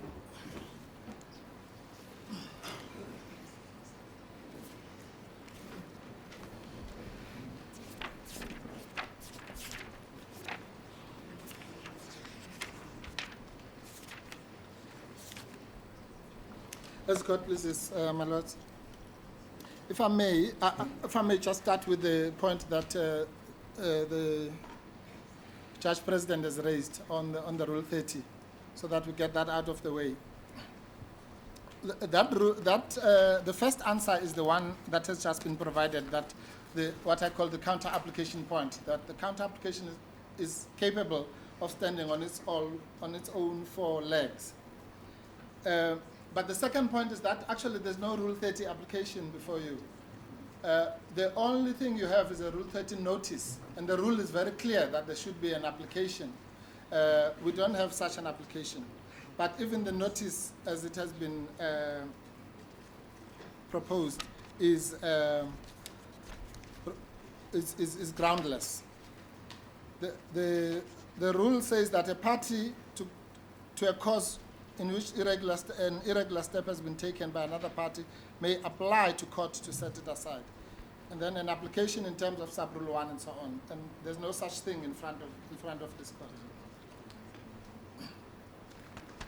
But in any event, it's ill-conceived for a third reason, namely that the basic fundamental premise of Rule 30 is that the party concerned must not have taken any further step.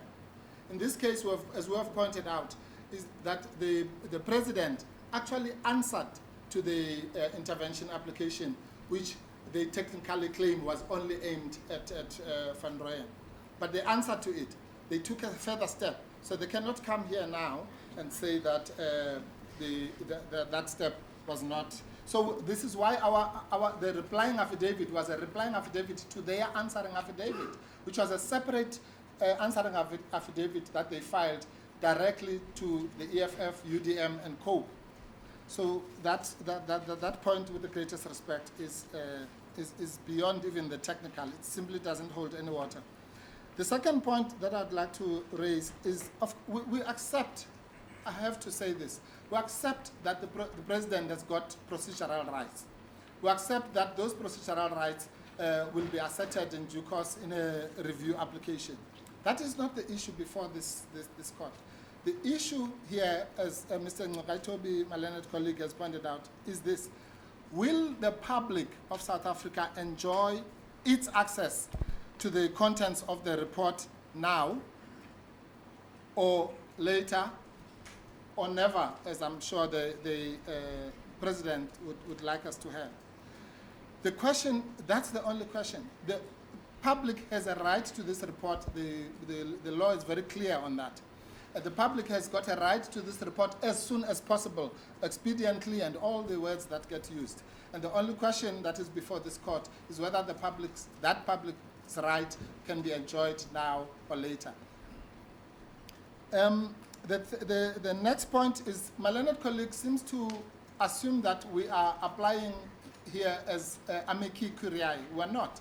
So the submissions are there and the facts are common cause, there's nothing more to add, doesn't hold any water. We're not applying here as amici curiae. We're applying as respondents, as parties, in the full sense of the word in this application. Then the next point, my lords, is this consolidation point which boggles the mind. And without disrespecting my learned colleague, I simply want to say, if you said in the bar exam to the students, the pupils, if the parties have agreed that the matters must be heard together, as my learned colleague said to your answer, we agreed that the issues must be heard together. So if the parties have agreed that the matters must be heard together, and in the order the word contemporaneously is used, what do you call that in law? 2 marks. Every student would say consolidation. What are you talking about? That's all it is. So that's what we meant, as the Deputy Charge President correctly said, when we talk about an effective consolidation. That is what, and with the greatest respect, the word contemporaneously did not come from His Lordship Mr. Justice Fourie. It came from us, all of us as the parties. We went and had a meeting and decided this is the word we're going to use, and then present it to the court. One of the people in that meeting were the representatives of the president, with the greatest respect.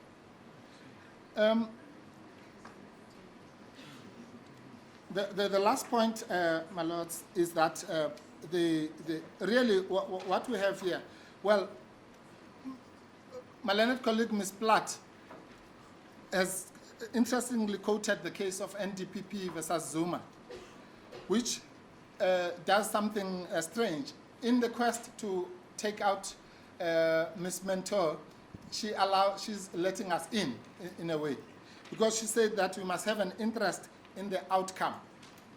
Now, the interest in the outcome is, as I said in my main address, very clear that the political parties have an interest in the outcome for the reasons that I will not repeat. Before I sit down, my lords, let me just say this, because this might just clarify everything. Sometimes we have to use what we call deductive reasoning. Let's just assume for a minute that the intervention applications were not there. That is what should concentrate the mind. Had that happened, if there were no intervention applications, we would not be here. And the public would not have had a right to assert its right to the report. The public would have been completely barred from knowing whether or not the president of the country abdicated his powers to private interests.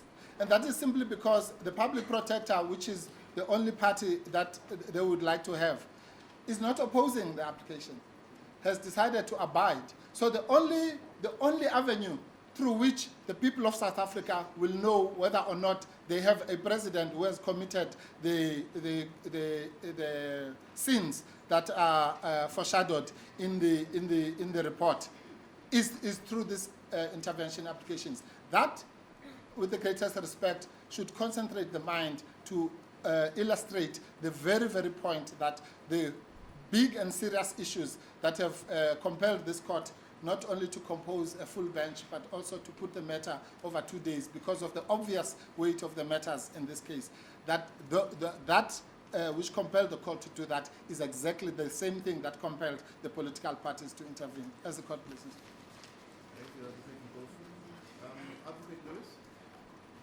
Thank you, my lord.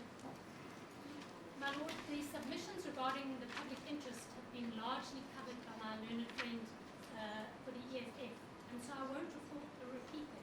I do just want to make 2 points, and they are the following. Firstly, my learned friend for the president has relied on an authority. It's the case of the NDPP versus Zuma, and I do have a neutral citation. It's 2009 ZASCA 1.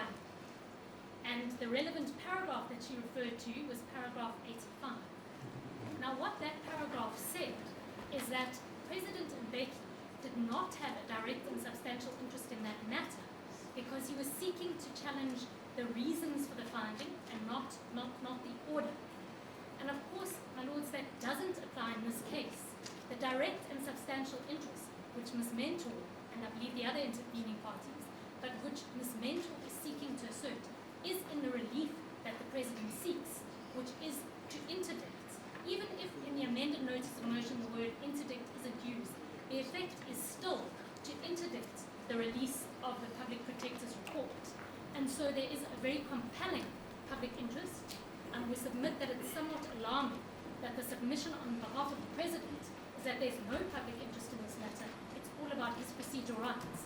There is a public interest of the utmost significance, and that's the release of the Public Protector's report regarding an extremely important issue for our constitutional democracy. And the direct and substantial interest which Ms. Mentor seeks is in relation to the relief that the President seeks. And so that's the first point. The second point, my Lord, is that in addition to the manner in which the President's relief is couched, in other words, seeking an interdict against, as my learned friend put it, a blanket ban, we also know that the President's approach to the Public Protector's powers is that it's not for the Public Protector to determine when he's had an adequate opportunity to respond. It's for the President to determine that. If that weren't the case, my Lord, none of us would be here. And so there is, if the President's relief were to be granted, there is the very real threat or risk that the release of this report would be delayed for a significant, if not indefinite, period of time. And so the public interest, there is a very compelling public interest in this. The second point is I just want to respond to my learned friend's allegations about Ms. Mentor's allegation that she would have been circumspect at the outset about making the public disclosures which she did if she had known that it would expose her to the risk of being questioned directly by the President. The reason that she said that is that she believed that the President would attempt to intimidate her if he were to cross-examine her in person or through his legal representative.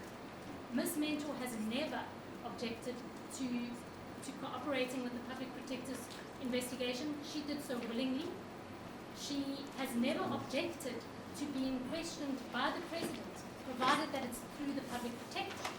And so the suggestion that's being made that she's somehow adverse to having her version tested, and that this court should draw certain inferences from it, is with respect, my lords, entirely incorrect. And I should also add, my lords, that Ms. Mentor did not hesitate to place her version of the relevant events on oath, whereas the President has done so. Those are my submissions. Thank you, Advocate Lewis.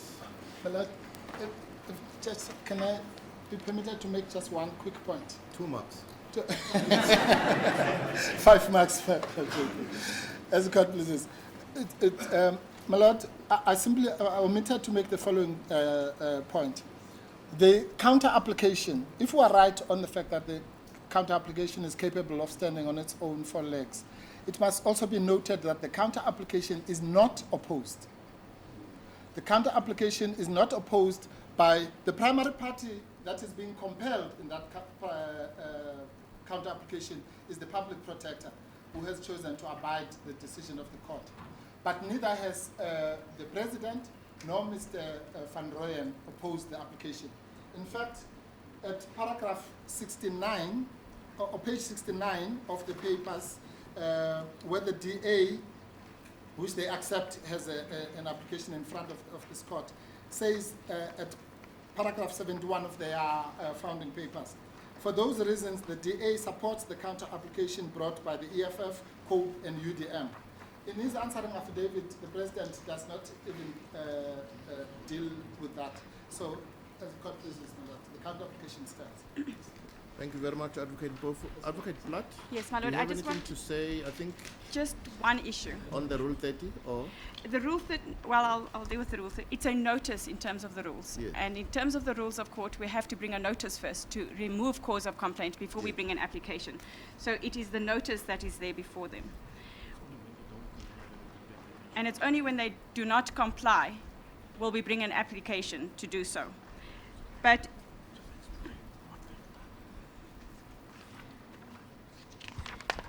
and the only thing we say in relation to that is if there was a counter application that was self-standing, their replying affidavit would be under that case number because they are replying to their own counter application and not in a case number in which there is no counter application, which would mean they would have only filed a replying affidavit in this case and not in their own case.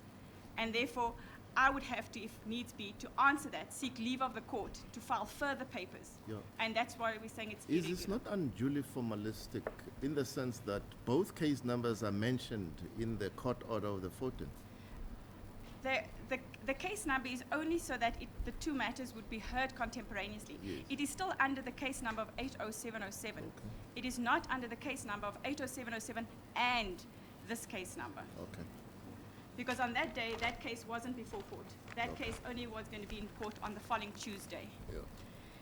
They say that our notice of motion sought a blanket interdict, and we say that is incorrect.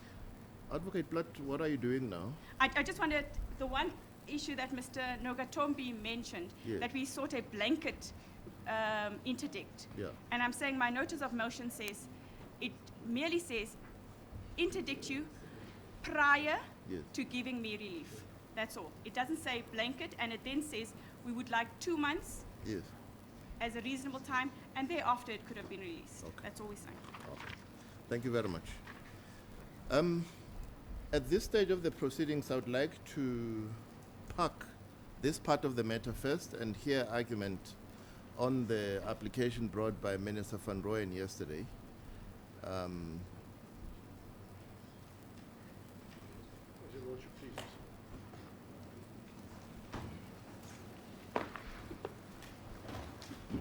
Advocate Dutoit, you should be comfortable to know that we received that application yesterday. We have read it, so you don't have to take us through it. Yes. Yes. Lord, what I ever cannot deal with is the No, they want to open the intervention application, because I have no papers in answer to that. Sorry. I can't hear what you're saying.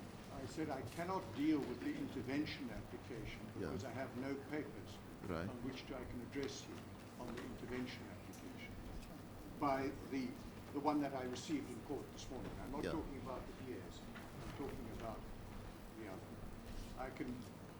I can deal with the DA's application, but I cannot deal with this.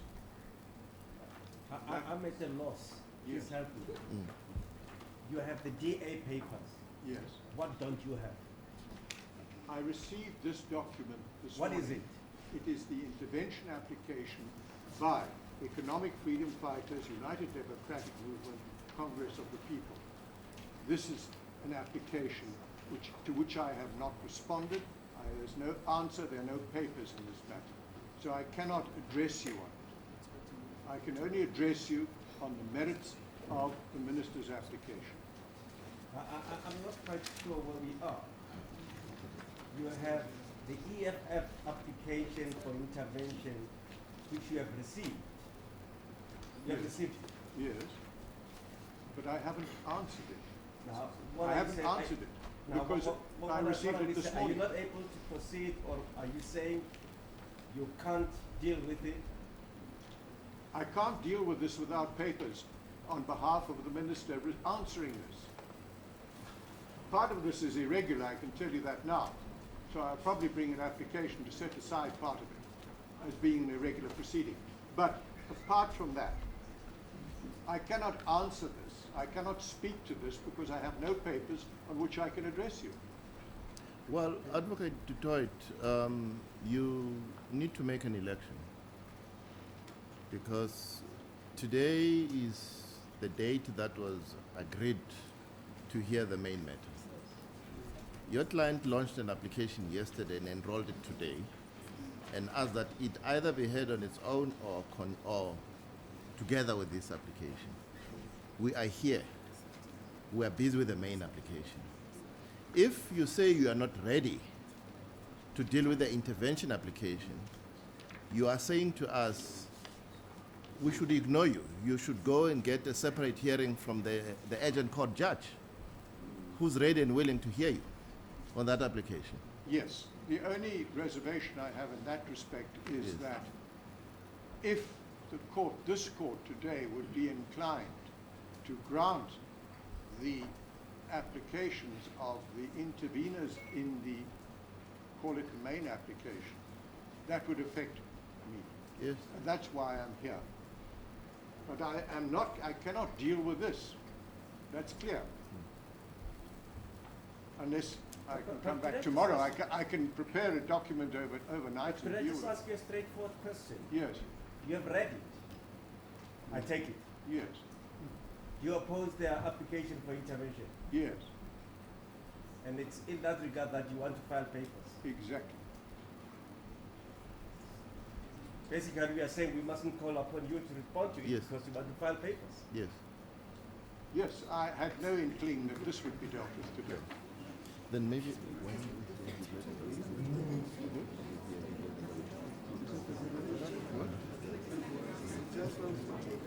Yes. My Lord. Mr. President, we're not quite sure.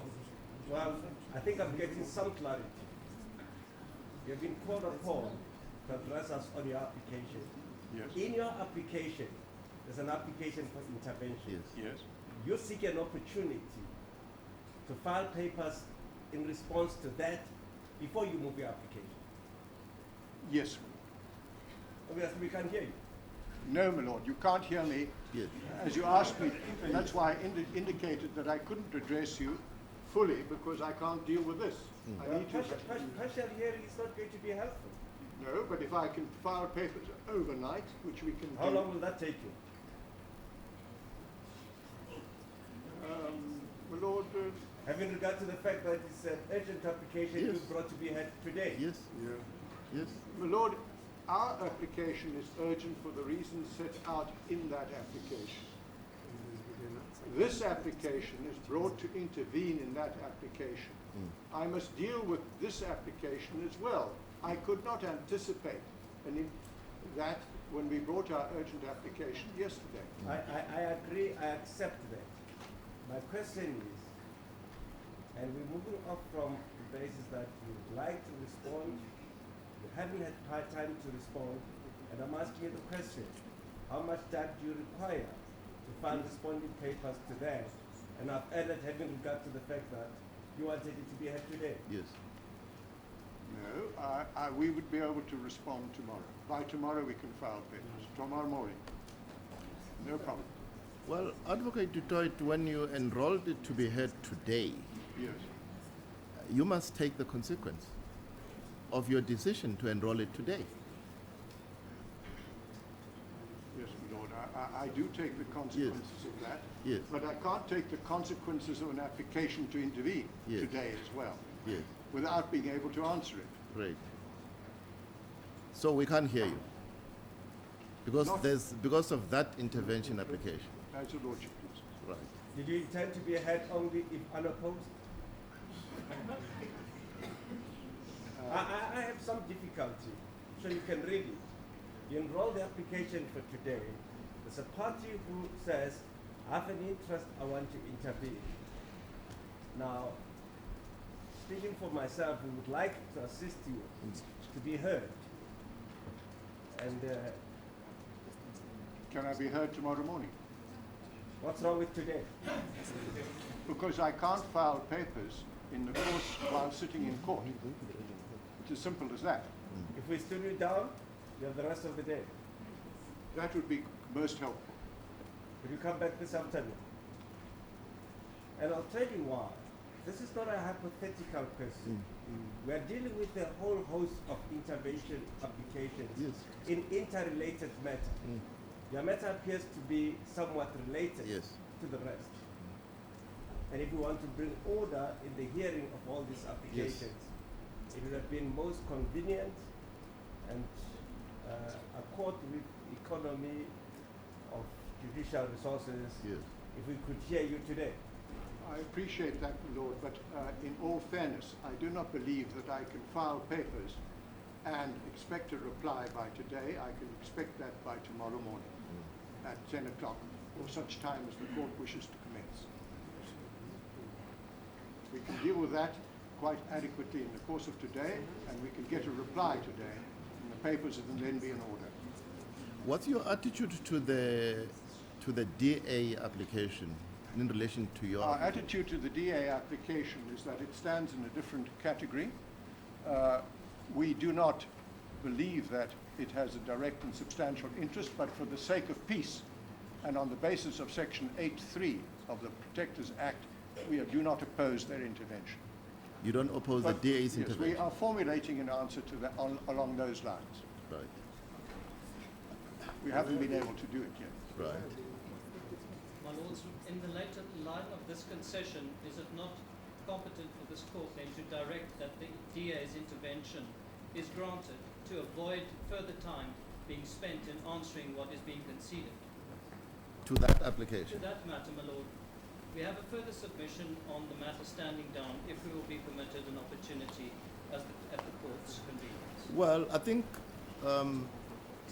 what I read in what the EFF, COPE and UDM filed is they have an issue with the agency of that application, isn't it?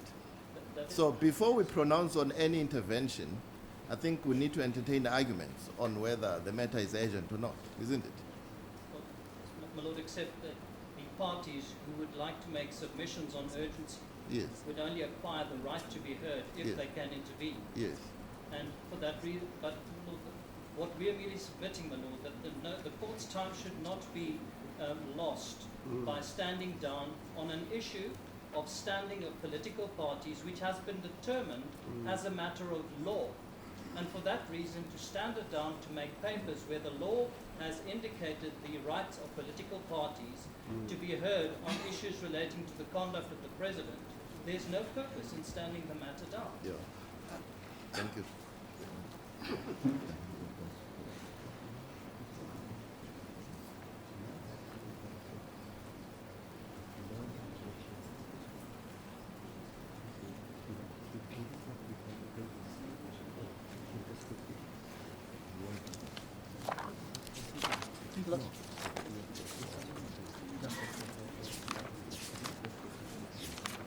Advocate Mpofu?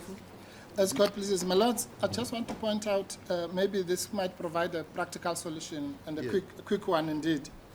Firstly, in the application that we handed up in court this morning on page 3, we say this affidavit is intended to serve as both the founding affidavit in support of such relief, that is the intervening relief, as well as the answering affidavit in respect of the application brought under case number 84803, so-called Van Royen 2. So to that extent, this affidavit is exactly in the same space as the answering affidavit of the DA. That's number one. Number two, my lord, again, we're back into the world of technicalities, which are not going to help us to get to the merits of this case. On what basis, may I ask, my lord, could the concession be made that the DA, which is a political party, can intervene in the Van Royen 2 application, but the EFF and the UDM and COPE may not? These are similar parties. They come here. In the earlier address, it was clear that they come on the same basis, whether it's Section 8, whether it's Section 38 of the Constitution, whether it's all the other submissions that were made in the morning. That's number two. Number three, in this application, if you cut all the frills, is merely a resuscitation of the Van Royen 1 application. And there was a full-blown application to intervene in that application. Both in the DA application and this application, we have said, we're not going to repeat what we said earlier. Go and read what you heard on the 14th of October. So there is no basis whatsoever to stand the matter down or do anything. The basis for our intervention in Van Royen 2 is exactly the same as the basis for our intervention in Van Royen 1, which was served on my learned colleagues on the 14th of October.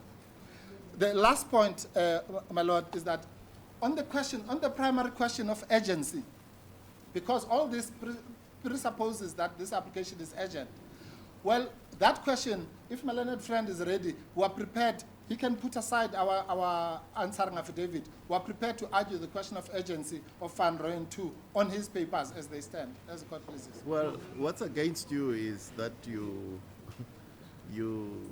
I think that's what the advocate is arguing there, that you need to be admitted first in those proceedings, isn't it?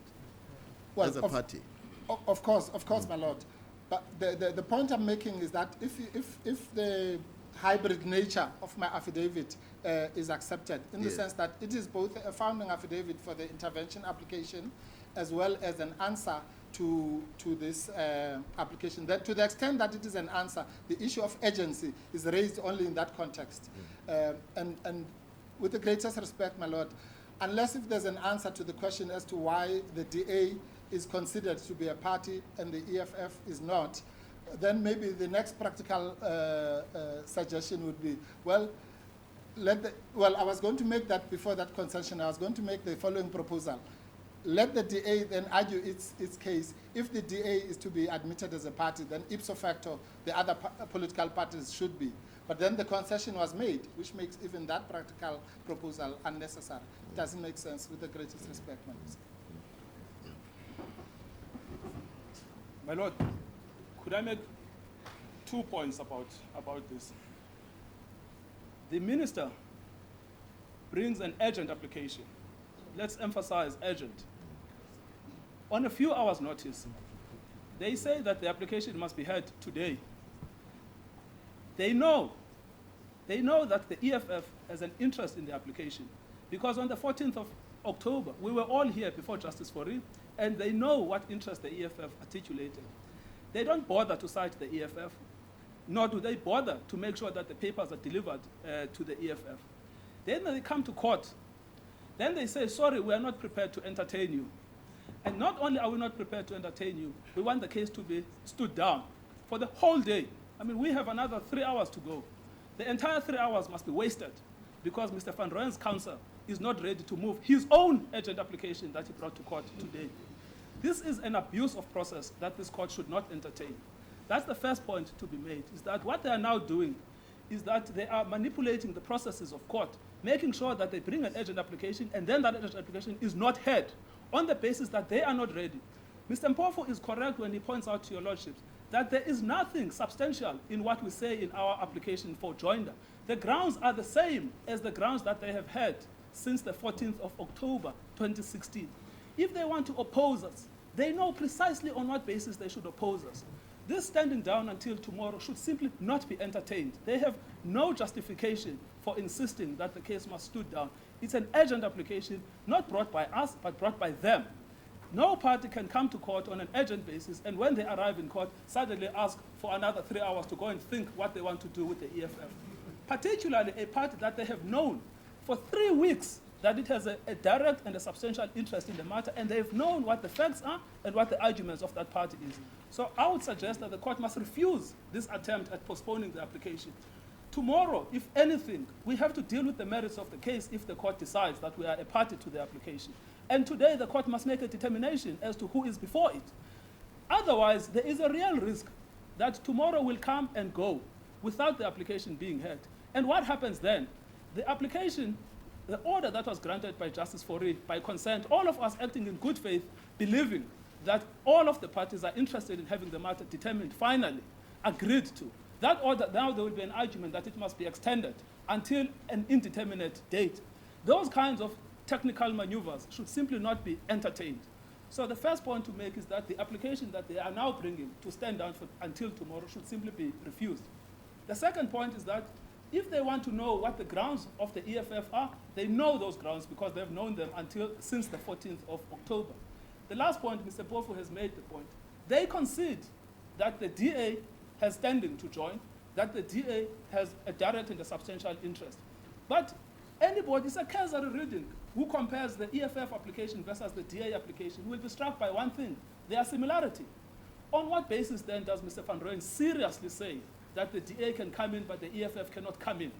There is no principled basis upon which they seek to draw this artificial distinction that they are now seeking to motivate for a standing down. Yes, my senior says that it must be dismissed also for a non-joiner, but we don't want to resort to these technicalities ourselves. The point of the matter is simple. They don't have a ground to stand this thing down until tomorrow. They know precisely what the objections are. They must argue their case. If they're not ready to argue their case, then they must accept that the court must strike it off the roll. My Lord, if I may just be helpful at one point. My learned colleague has said that the so-called concession made to the DA is made on the basis that the DA asserts Section 8 of the Public Protector Act. Well, if you go to page 15 of our papers, the intervening papers, you will see that we not only rely on Section 8, but we quote it in full. Section 8, publication of the findings. We go to subsection 1, 2, 3, all up to 3. And then on the basis of that, we say we seek, that's the basis on which we seek to intervene in these proceedings to give practical effect to those statutory provisions. So not only is our application, which they've had on since October, based exactly on the same point which they concede that the DA should be admitted, but it is quoted in full, and they chose not to respond to it, as the court pleases. And with the greatest respect, my Lord, maybe this will be discussed at the end when we look at the question of cost generally. But we do want to take issue with the fact that Mr. van Rooyen is abusing the processes of this court and taking opportunistic points. His so-called reason for being here, according to his affidavit, is that the EFF, UDM, and COPE, and the DA may get the relief that they seek. And then he issues papers and does not serve those 4 parties. What is that? You can't say, I am here merely because these parties might get relief, which clearly is a concession of their interest in the matter. And then you don't give them papers. We had to, the reason why they received these papers at midnight is because we only heard about this application in the media, and we had to scramble all over to find the papers. And once we found the papers, it was already at about in the afternoon. And then we had to bend the midnight oil and make sure that we deal with these papers. With papers that they know that they should have served upon us. And then they come here and ask to stand it down. Let the court not be abused in this manner, my Lord. Advocate du Toit, you've heard submissions. Are you changing your mind? Are you still of the same attitude that you expressed earlier? Or do you want to say anything further? Yes, you see, let me just explain. Let me just explain where we are. We invited you to come along because, as the DJP said, the application by your client raises related issues to what this application is dealing with. And your client said either it should be heard before or simultaneously with this application. Now, things have happened in this application. There are intervention applications, other interlocutory applications, and there have been responses. And in certain instances, there have been heads of argument. So if your client elects to be heard simultaneously with this application, it cannot, by its late entry, derail the further progress of this matter if it wants to be heard simultaneously. Lord, we were not here by invitation of the Deputy Judge President. We're here because he brought an application. Yes. My learned friend, Mr. Bana, is here as a result of that invitation, not I. That's the first point. The second point is I've listened with great interest as to the similarities between the economic freedom fighters and the Democratic Alliance, similarities that I had not recognized previously. But what the clear difference between the two is that the Democratic Alliance was a complainant, and the economic freedom fighters and the others were not complainants to the public protector. Thirdly, I have not asked for this matter to be stood down. I've asked only that I be given an opportunity to respond to the intervention application, which is, with due respect, my procedural right to do so. I can respond to an application to intervene. It cannot simply be, I cannot simply be bundled off and said, you don't have to deal with it, we're granting it, we don't have to listen to you. That would not be correct in my respectful submission. So, That's all we're asking for, is an opportunity in our matter, that is the matter which we brought, which is the 803 matter, that we're allowed to answer the intervention application. That's all we're asking. So you do not seek to derail the further proceedings in the main matter? My Lord, I should perhaps explain that the relief which Mr. van Rooyen asks is very limited. Everything he asks is based only on relevance to him. He doesn't ask that the report not be revealed without, in regard to anybody else. He asks that it not be disclosed, published, in relation to him, where it has clearly, it contains matters to which he has not had the opportunity of responding. It is common cause on the fact that the public protector, not this one, the previous one, gave him 24 hours to respond. He could not do so, and that's why he brought the application, what is referred to here as the first application. You don't have to take us there. We've read those papers. I asked you a direct question. No, I'm not going to, obviously I'm not trying to derail the application here. I'm trying to respond to this. And I'm pointing out that the limited relief which Mr. van Rooyen seeks is obviously affected, could be affected by a judgment. Could be affected by a judgment of this court. And that's why we are here today, and that's why we brought it on an urgent basis. But we are entitled to answer this. We believe we are. And we would ask your lordship's leave to allow us to do so. Taking into account what you've just argued, for instance, also the difference, as you put it, between the DA, is the question, the issue which we are debating now, not a legal question.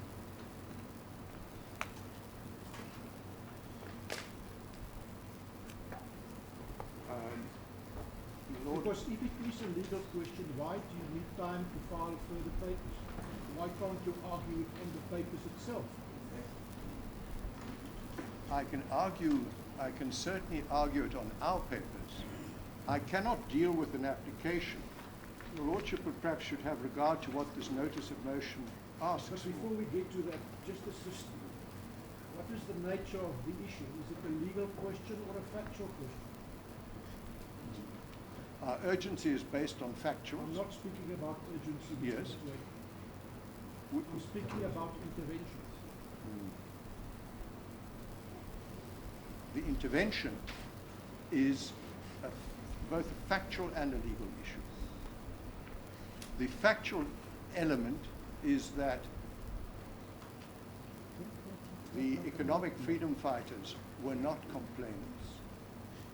The factual issue is that they must base, in relation to our relief that we ask, which is a narrow relief, they don't have a substantial and direct interest at all. Why can't you argue that you've just put it? You said that the factual basis is what you put out to do. Why do you need time after tomorrow to put that in writing? That is what I don't understand. Because I've got to deal with a notice of motion which asks for a declarator that all related applications have been duly consolidated. That's a factual issue. Alternatively, consolidating the related applications. Further, alternatively, reviving the relief sought by the first to third intervening parties in terms of a note of intervention and counter application as amended and delivered under case numbers, and then it's the two previous case numbers. Frankly, which I don't understand. But, so that is what we have to deal with in this application. I can certainly argue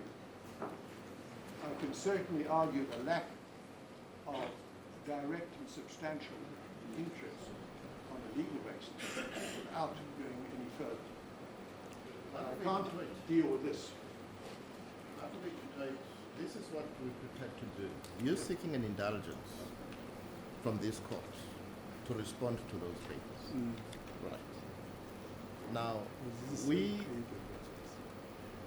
are of the view that because of the constrained nature of the factual issues involved as well as the legal issues involved, you do not need the time you propose until tomorrow morning.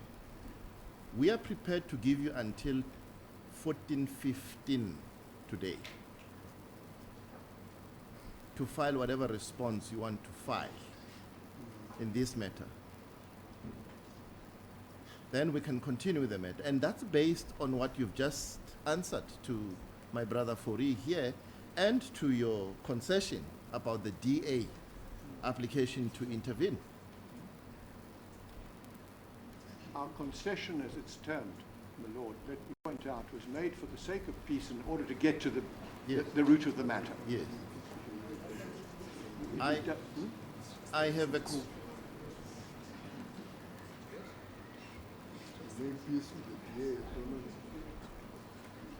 Yes. We will take instructions on that, my lord, and I'm indebted to your lordship. As I say, I have expressed the view of this court in accommodating your request to respond to the intervention application by the EFF, UDM, and COPE. I'm not aware if the intervening applicant mentor has filed anything in this regard. They haven't. No, So, not to my knowledge. and our preparedness extends up to 2:15 this afternoon for you to file whatever, because there's not much for you to traverse in responding to that application. Yes. And on that basis, we are going to adjourn until that time. Yes. May I take a quick instruction from my attorney? Okay. Thank you. We'll allow you that.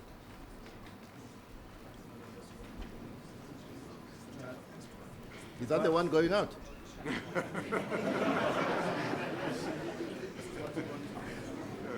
It's not the one going out. Okay. Where is he? I think he's just standing outside for some reason.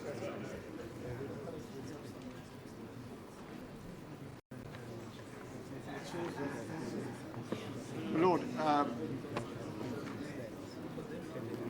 I apologize, Lord, I don't know where he is. Mr. Titoy, Yes. while we are waiting, and again, in the spirit of saving time, Yes. you have asked to be heard either together with this application or before it. We are in this application now. You're Yes. being heard before it is gone. And I want you to consider, when you are taking instruction, your attitude towards your application being consolidated with this one, The main matter. with the main matter. I'll take such an instruction. Yes.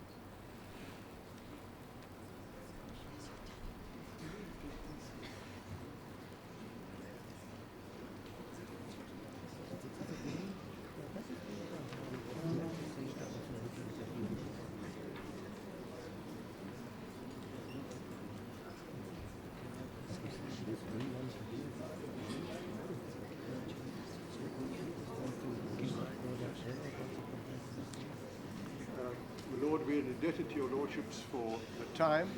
We cannot promise, in the circumstances where our client is in Cape Town at the moment, that we can actually produce anything by 2:15, but it will certainly give us a time to consider what his lordship, Mr. Justice Mojapelo, proposed and to discuss that. So we will be back at 2:15.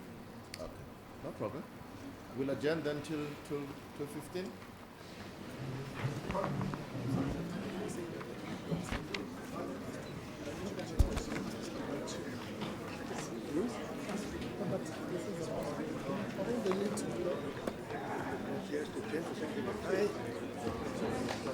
Skirmishes.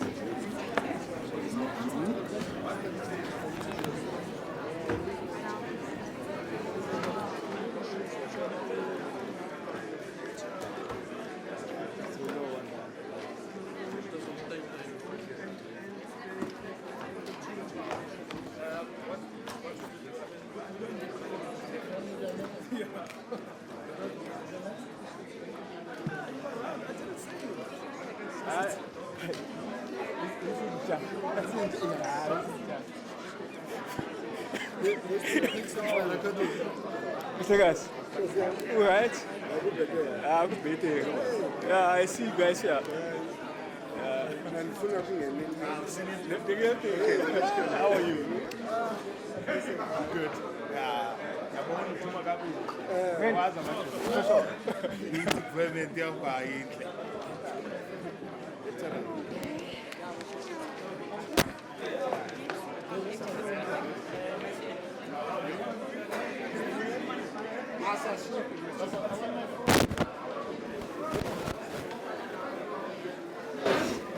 What's here? Yeah, no, yeah.